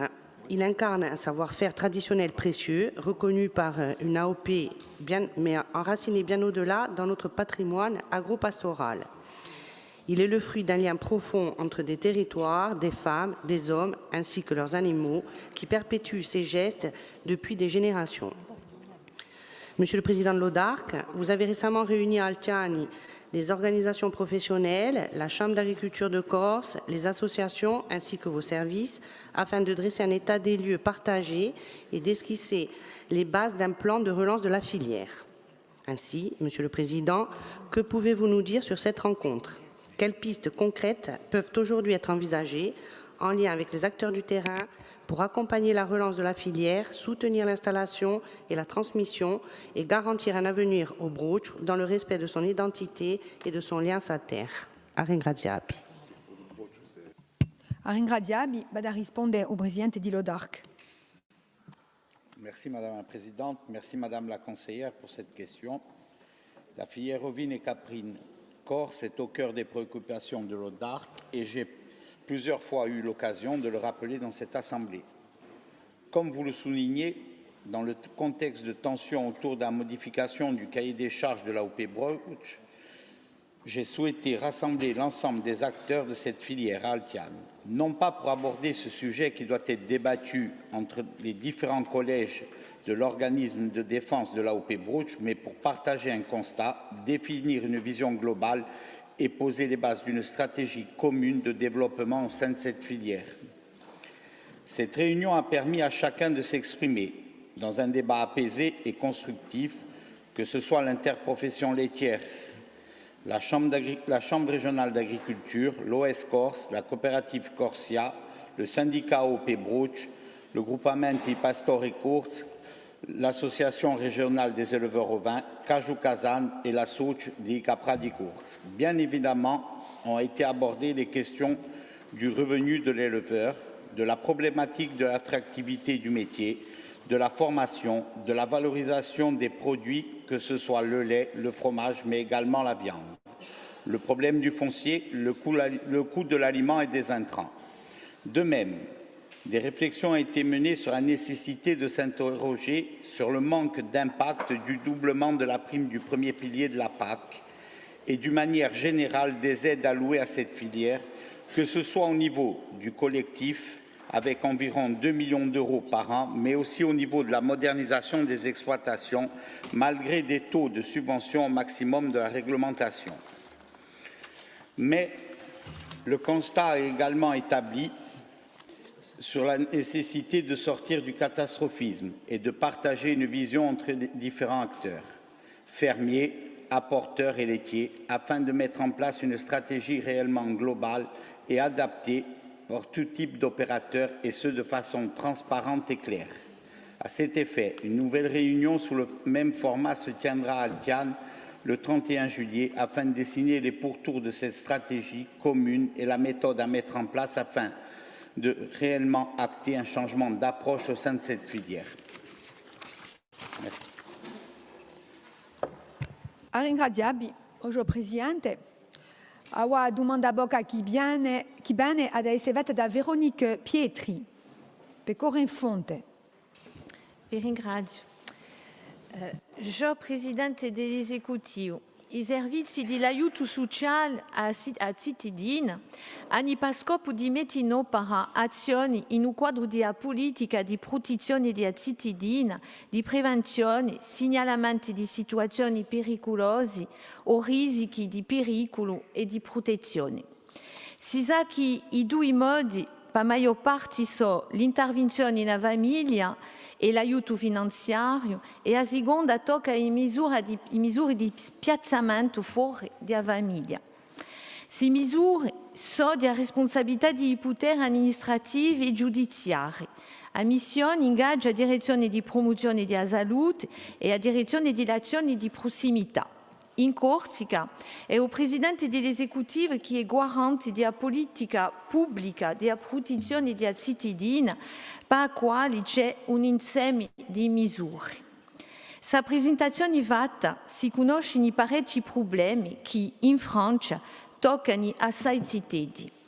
Si cittadini in un quadro di su schema d'aiuti sono confrontati a capacità e condizioni d'accolta messi a male, fuga e abbandono della famiglia d'accolta o di foyer e associ legati all'ASE, prostituzioni giovanili e uso di droga. Il sistema è diventato incompatibile con i diritti fondamentali dei cittadini. Vuol dire che i cittadini piazzati che dovrebbero essere protetti sono lasciati soli in possibili conseguenze gravi in una vita quotidiana, come prostituzione, abusi sessuali, in uso di prodotti impediti. E la lista di tutti i tralascieri o malfatti è bella lunga. A formazione scolare o professionale mica portata, a salute mentale di cittadini negati fra altri. È un vero scandalo statale. E in Corsica si sa che da anni ci sono stati mancanze di mezzi umani e saziatura di capacità d'accolta per i cittadini. Si sa di no che ci sono inchieste poliziari e giudiziarie per sparizioni di cittadini o per abusi sessuali. Si parla assai di reti organizzate di prostituzione e di droga. Si sa che pochi tempi fa l'ARS ha comandato un studio sulla prostituzione di giovani che mette in rilievo una situazione critica, dalla quale non ci vuole a mettere da canto il funzionamento attuale dell'aiuto sociale alla cittadina. Vi domandiamo dunque se voi ci potete dare una presentazione precisa dell'ASE in Corsica, di sue capacità, di suoi limiti e di suoi problemi. Se voi ci potete dare una realtà di fatti delittuosi che potrebbero concernere l'ASE. Se voi ci potete precisare se ci deve essere un controllo dall'autorità competente nella l'ASE. A ringraziarvi. A ringraziarvi. Allora, di Bianca Fadi, chi va da rispondere. A ringraziarvi, Madame la Présidente. Cara collega, vous conviendrez que faire une présentation précise de l'ASE en quelques minutes est un exercice qui n'est pas aisé.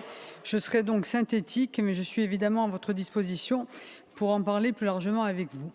Nous aurons notamment un débat dans le cours de l'année 2026 lors de la présentation du bilan du schéma de protection de l'enfance qui a été voté en 2021 et que vous connaissez parfaitement.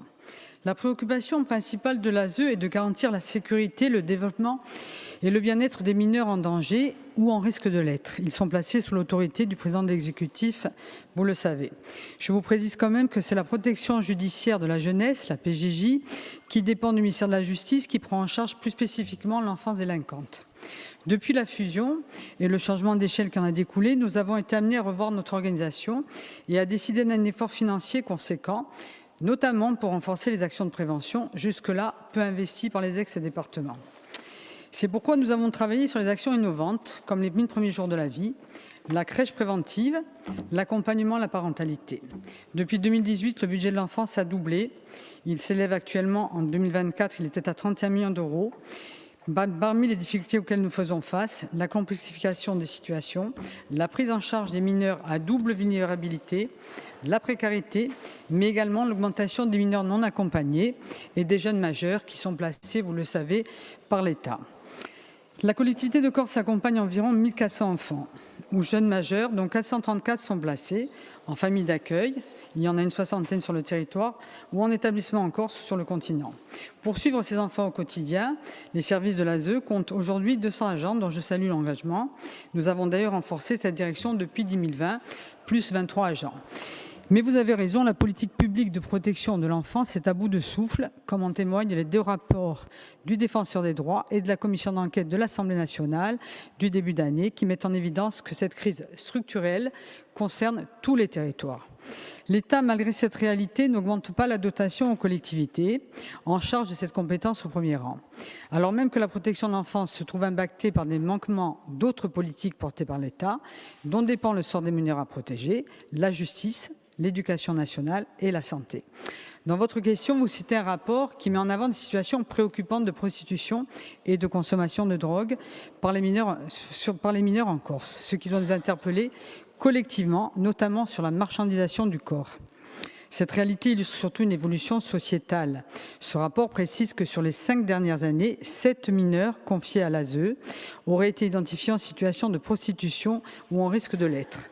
Il évoque un phénomène en Corse, les différentes formes qu'elle peut prendre et son évolution dans les pratiques. Location d'appartements, Airbnb, contrepartie matérielle non financière et contact via les réseaux sociaux ou rôde par ailleurs, vous l'avez dit, des prédateurs comme on l'a vu encore ce week-end. Elle évoque également, ce rapport a été publié, nous travaillons déjà sur une meilleure coordination des intervenants dans le champ de la protection de l'enfance. Nous avons identifié le besoin de formation des travailleurs sociaux de la collectivité afin d'améliorer le repérage des mineurs en situation de prostitution. Dès sa publication en avril 2025, les services de l'ASE ont contacté les auteurs du rapport, Mme Perrette Ndiaye et Aubry Pirieur, afin d'échanger plus précisément sur cette question et d'élaborer un projet de formation pour 2026. Je tiens à souligner que les problématiques de prostitution et de consommation de drogue ne concernent pas spécifiquement les mineurs de l'ASE, qu'il ne faudrait pas stigmatiser, mais malheureusement concerne toutes les franges de la société et pas que les jeunes. Il résulte des statistiques 2024 de la PJJ qu'une quinzaine de mineurs seulement sur les 200 qui étaient suivis étaient connus des services de l'ASE et concernent plutôt des atteintes aux personnes et très peu sur la consommation de drogue et sur la prostitution. Même s'il est vrai que les enfants suivis par l'ASE et donc en danger ou en risque de l'être sont à l'évidence plus vulnérables que d'autres et donc plus exposés à ces dérives, en ce sens, ils doivent pouvoir bénéficier d'une attention particulière. Dans le cadre de l'Observatoire Corse de la protection de l'enfance, nous recueillons avec la création du comité des enfants la parole des enfants confiés. Nous sommes dans une démarche participative car nous voulons favoriser leur épanouissement dans un contexte de confiance et de projection vers l'avenir. Enfin, si j'ai bien compris, vous évoquez des contrôles qui pourraient être réalisés par l'État. Je pose la question puisque nous n'avons pas la compétence. Je vous rassure, par ailleurs, des inspections qui sont de notre compétence, des inspections contrôles régulières dans les structures et dans les familles qu'on accueille sont menées par nos agents qui sont formés pour ce faire et assermentés également à cet effet, selon une programmation pluriannuelle.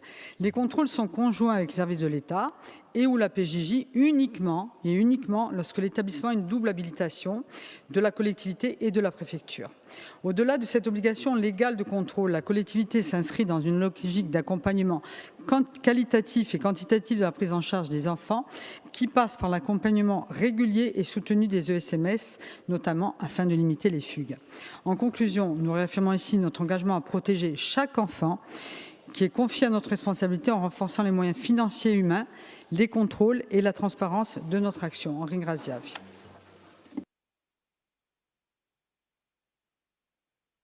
Ringraziabi, cara Presidente. Allora oggi l'ultima domanda a bocca che è vata donna per Corinne Front e Marie-Claude Branca per fare campagna nostra agricoltura.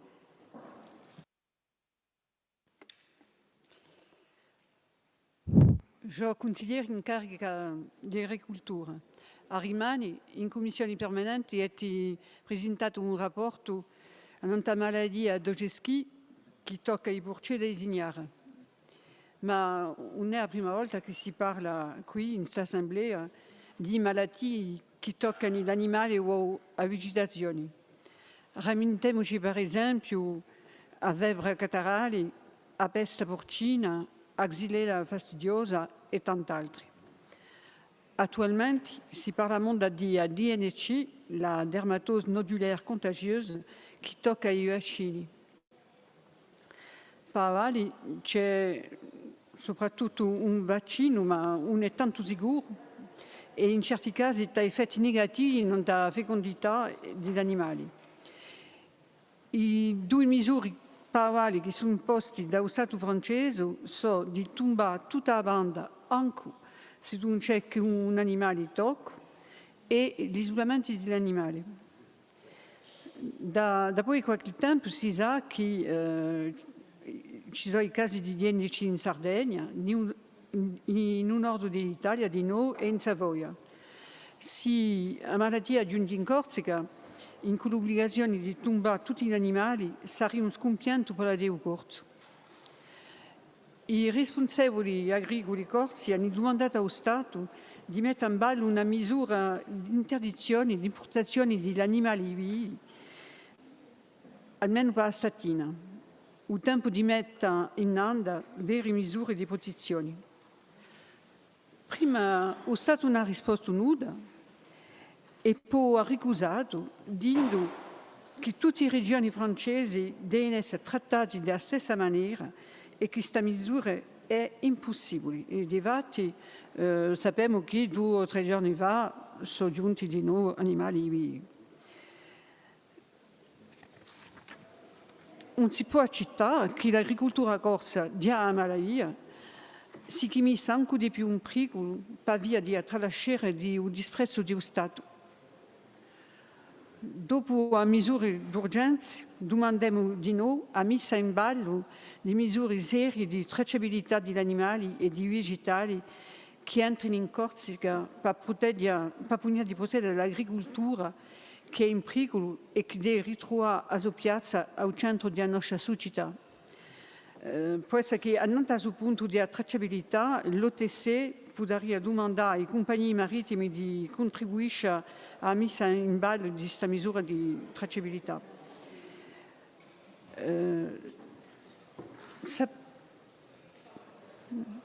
Sappiamo già, Presidente, che vi impegnate a pro dell'agricoltura a Corsa, ma qui ci dimostrate presto e energicamente.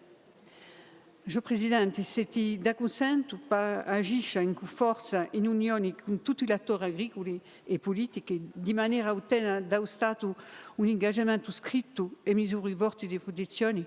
Vi ringrazio. Ringraziabile, scusate per il rumore di intrudo da voi, quando lo dico i bassi bani. Vado a rispondere. Dume livré le Presidente di Lodarc, d'Isidore. Comme vous le soulignez très justement, ce n'est pas la première fois que nous abordons la problématique sanitaire agricole dans cette Assemblée, que ce soit en matière de protection des végétaux ou de santé animale. Et nous faisons toujours le même constat. La collectivité de Corse, au travers de l'Odarc, met en place et finance des plans de lutte contre les maladies, met en œuvre les conditions pour développer la production de plants en local, comme pour les oliviers par exemple, incite par le biais des aides à la plantation de nouveaux vergers, à l'utilisation exclusive de ces plants, intervient pour équiper les exploitations de moyens de lutte contre la peste porcine africaine avec des plans biosécurité porcine et intervient même en complément, voire même en substitution de l'État pour accompagner les exploitations touchées par ces problèmes sanitaires. On citera par exemple les différentes aides inhérentes à la FCO, dont le dernier acte est de cofinancer les vaccins pour l'année 2025 pour l'ensemble des éleveurs ovins. Mais le volet prévention dans la prérogative relève pleinement de l'État fait toujours défaut.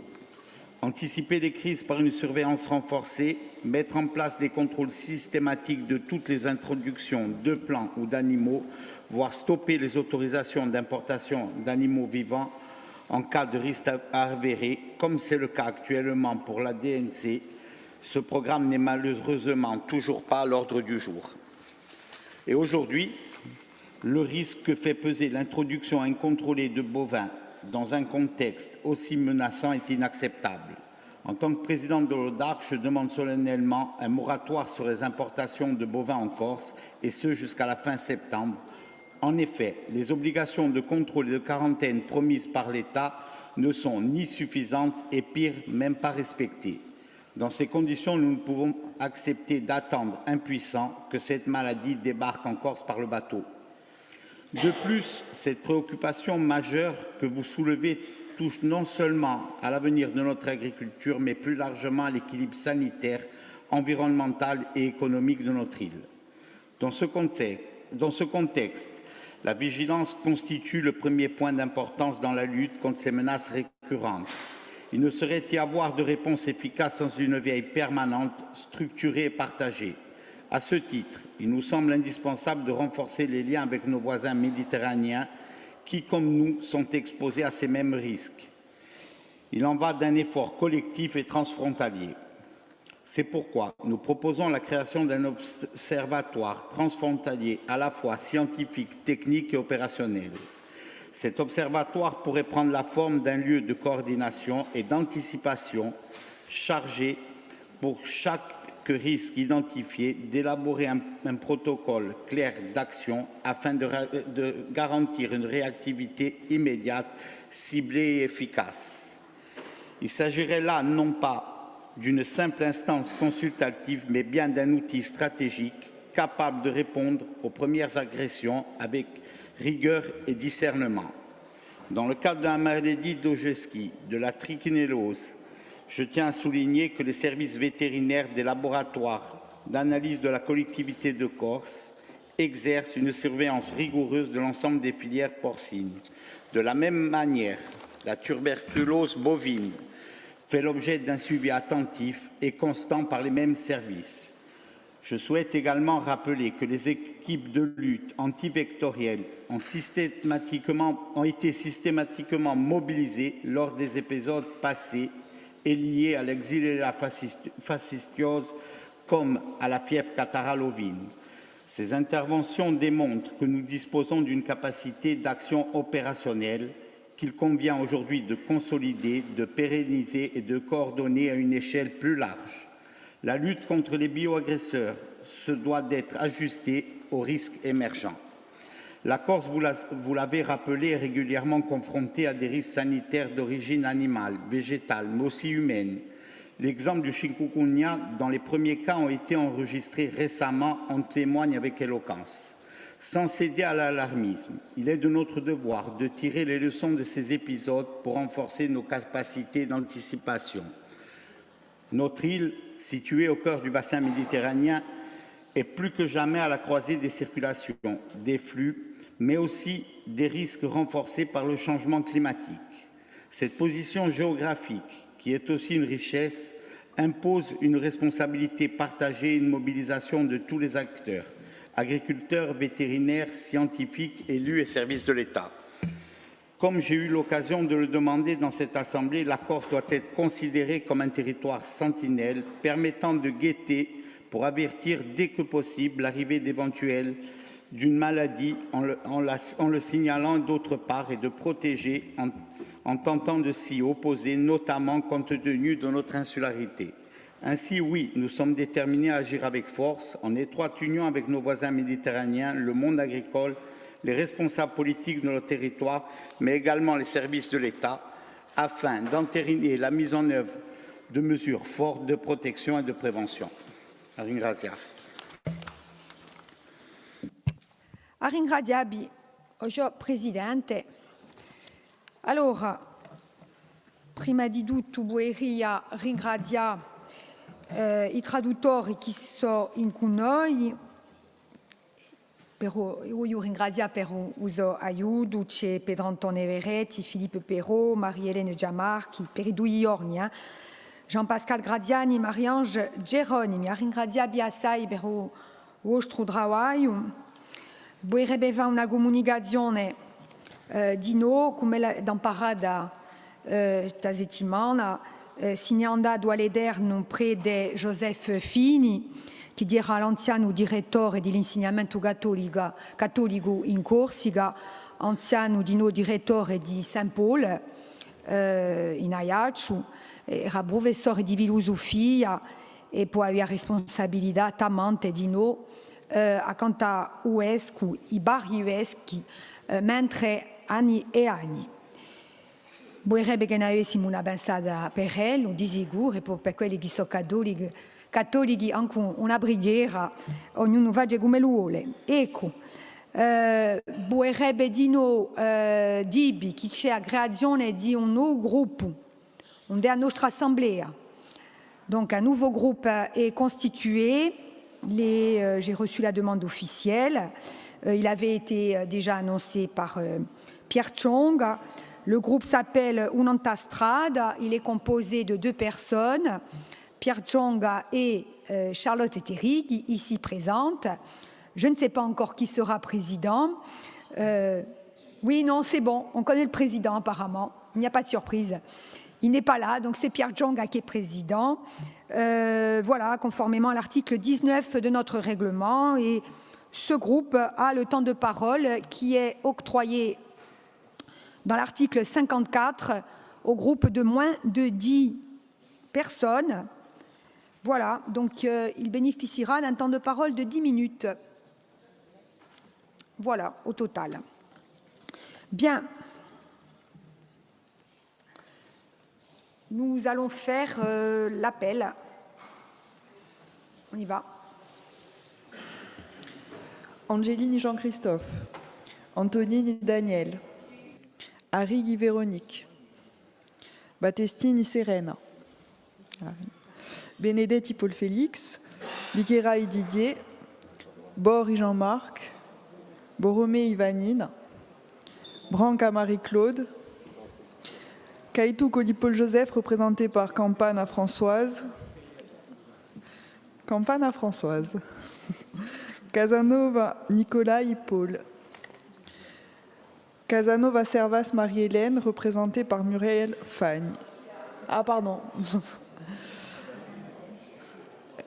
Chiappini Angèle, Cognetti Turchini Cathy, Colombani Anna-Marie, Colonne à Romain, Combette Christelle, Dansari Frédéric, Duval Santa, représenté par Chantal Pédinier, Fanny Muriel, Philippe Pedro Antone, Francisci Paoli Lise, Galoni Distria Evelyne, Jonga Pierre, Giabiconi Jean-Charles, représenté par Paola Mosca, Giacometti Pireda Josefa, Guidoni Pierre, représenté par Cathy Cognetti, Le Baumin Vanine, Le Mao Diansanto, Lucchini Jean-Jacques, Luciani Don Joseph, Luciani Antonia, Luciani Saverio, Marchetti Sandra Socui, Mariotti Marie-Thérèse, représentée par Jean-Martin Mondologne,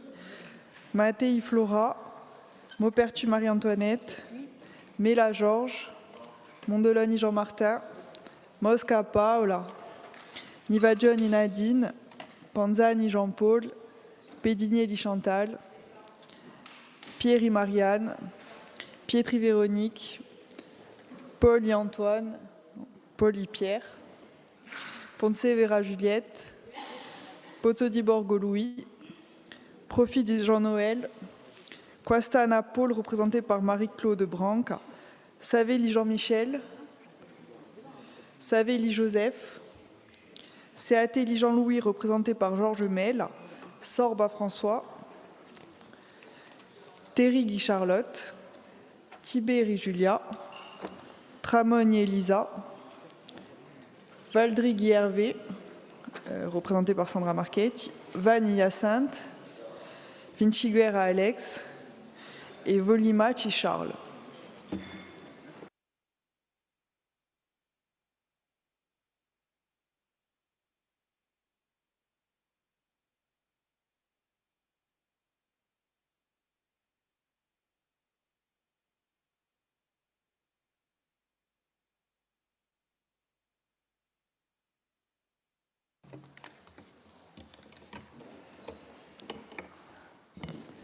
Oggi Presidente di l'esegudi, signore e signori consiglieri esecutivi, signore e signori consiglieri all'Assemblea di Corsica, questa sessione s'apre in un contesto in due questioni interne a Francia e questioni europee si intrecciano.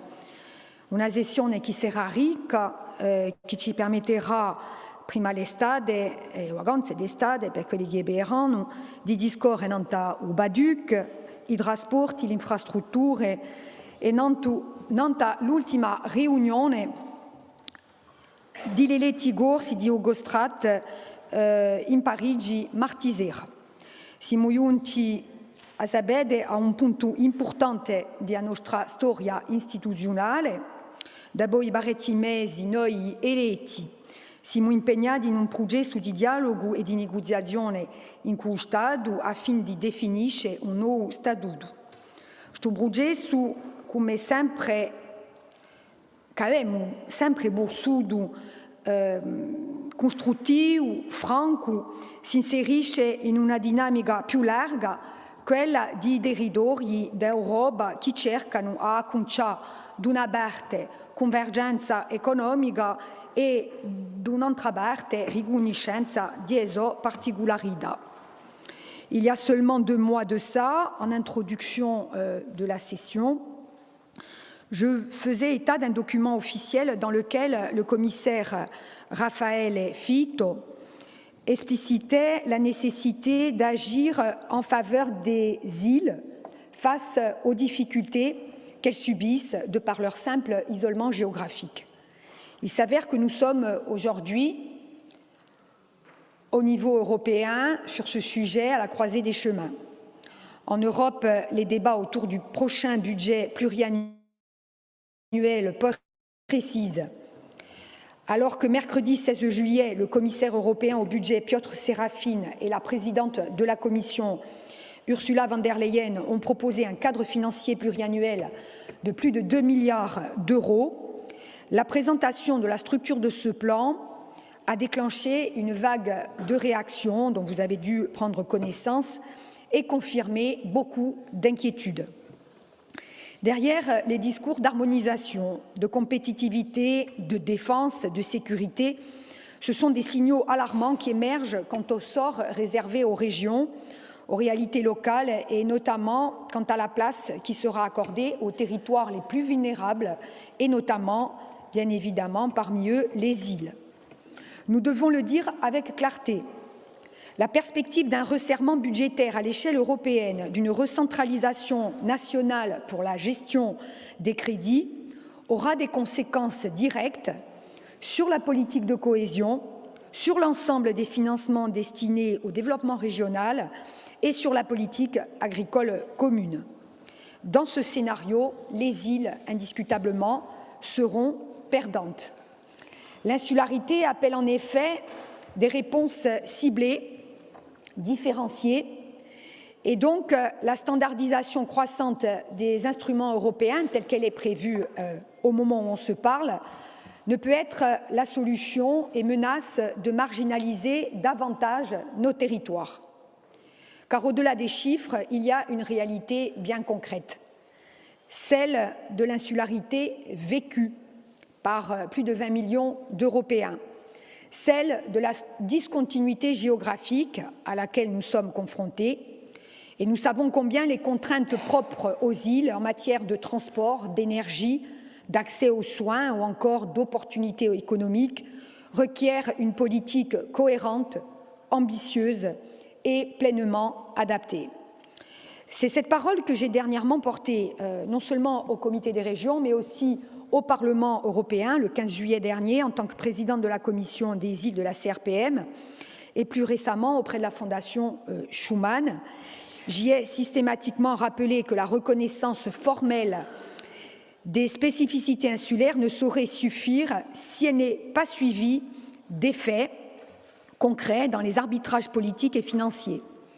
Les fonds structurels sont mobilisés, mais ils sont soumis à des règles générales, standardisées, parfois déconnectées des particularismes géographiques, culturels, économiques des îles, comme la Corse. Et dans ce contexte tendu, notre responsabilité est grande, car dans le cadre du projet d'autonomie qui est le nôtre, fondé sur la confiance et la responsabilité, il faut s'assurer que la déclinaison et les outils soient à la hauteur de l'ambition. Nous ne pouvons pas penser d'un côté l'autonomie sans penser priorité, compétences, ressources et évidemment sans réinsérer ce débat dans le contexte actuel européen. Ce qui est en jeu, ce n'est pas seulement aujourd'hui une reconnaissance institutionnelle que nous défendons, c'est aussi une reconnaissance humaine, une reconnaissance territoriale, une reconnaissance de ce que nous sommes ici, une terre avec une histoire et une volonté, une île reconnue dans sa singularité, mais aussi une île au cœur d'une Europe qui parfois nous regarde sans nous voir. Si pour 2028, qui n'est pas très loin d'ailleurs, nous attendons beaucoup de l'Europe, depuis 2022, nous attendons beaucoup d'un processus institutionnel visant à prendre la pleine mesure de notre réalité politique, économique, sociale et culturelle. La tenue du dernier comité stratégique de ce qui aura été le processus de Beauvau, initié, rappelons-le, dans un contexte de crise sans précédent après l'assassinat d'Ivan Colonne, aura permis de faire prévaloir l'accord politique obtenu après plusieurs mois de travaux entre 2022 et 2024, ici, dans cet hémicycle, et à Paris. Le 30 juillet prochain, le gouvernement devrait donner officiellement le top départ pour la révision constitutionnelle. Il le fera sur la base des écritures constitutionnelles votées dans cet hémicycle. Cela était, de notre point de vue, non négociable. Le déni démocratique, en effet, ne peut être la constante réponse de l'État vis-à-vis de la Corse. Et là où les forces rétrogrades cherchent à chaque étape de ce long chemin à nous ramener en arrière, nous opposons et nous opposerons de manière systématique notre ligne qui est claire et déterminée.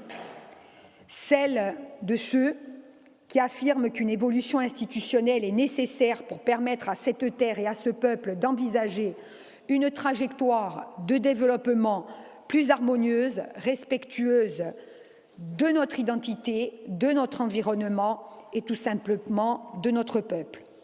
La ligne aussi de celle de ceux qui ont fait le choix de la démocratie et continuent de croire qu'on ne peut constamment bafouer le projet validé par les Corses.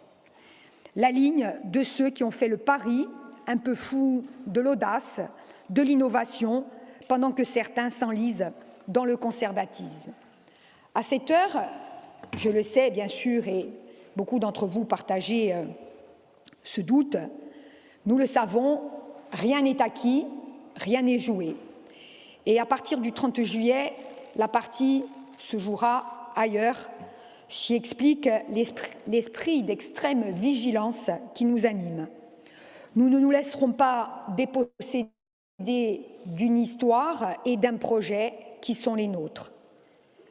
Nous attendent donc, vous l'aurez compris, des semaines et des mois de négociations, mais aussi de pédagogie, certainement complexes et difficiles à l'échelle française, mais aussi européenne. Comme je le disais en ouverture, en élus responsables, nous irons convaincre et nous nous opposerons à toute tentative de retour en arrière. Alors que nous nous apprêtons à célébrer les 50 ans d'Aléria, il me semble que nous le devons à ceux qui se sont réveillés il y a plus d'un demi-siècle, quand tant d'autres nous voulaient endormis et serviles. Nous le leur devons, comme nous le devons à ceux qui viendront. A ringraziarvi.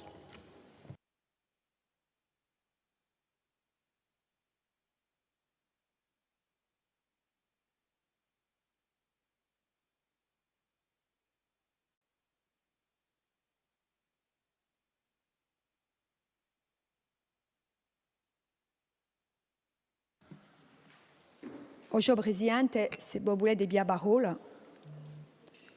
Dunque, veramente abbiamo previsto in commissione permanente un dibattito nanta ciò che è passato, come d'abitudine, quando non andiamo a Ugostrato, quando abbiamo una riunione per via di su Brugezzo, a nanta l'evoluzione istituzionale, un dibattito, un'assemblea.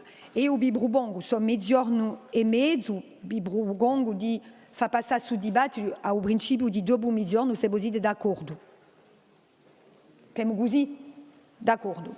Allora, se voi da consenso, se il Presidente vuole aggiustare qualcosa, no, passiamo a pausa tra mezzogiorno e più di mezzogiorno e 2 ore e mezzo, vabbè? O 2 ore se volete, ma ce l'hai seguito, sono 1 ora e mezzo. Allora, dimmi 2 ore. A 2 ore venimo qui perché abbiamo assai di lavoro. D'accordo? A dopo.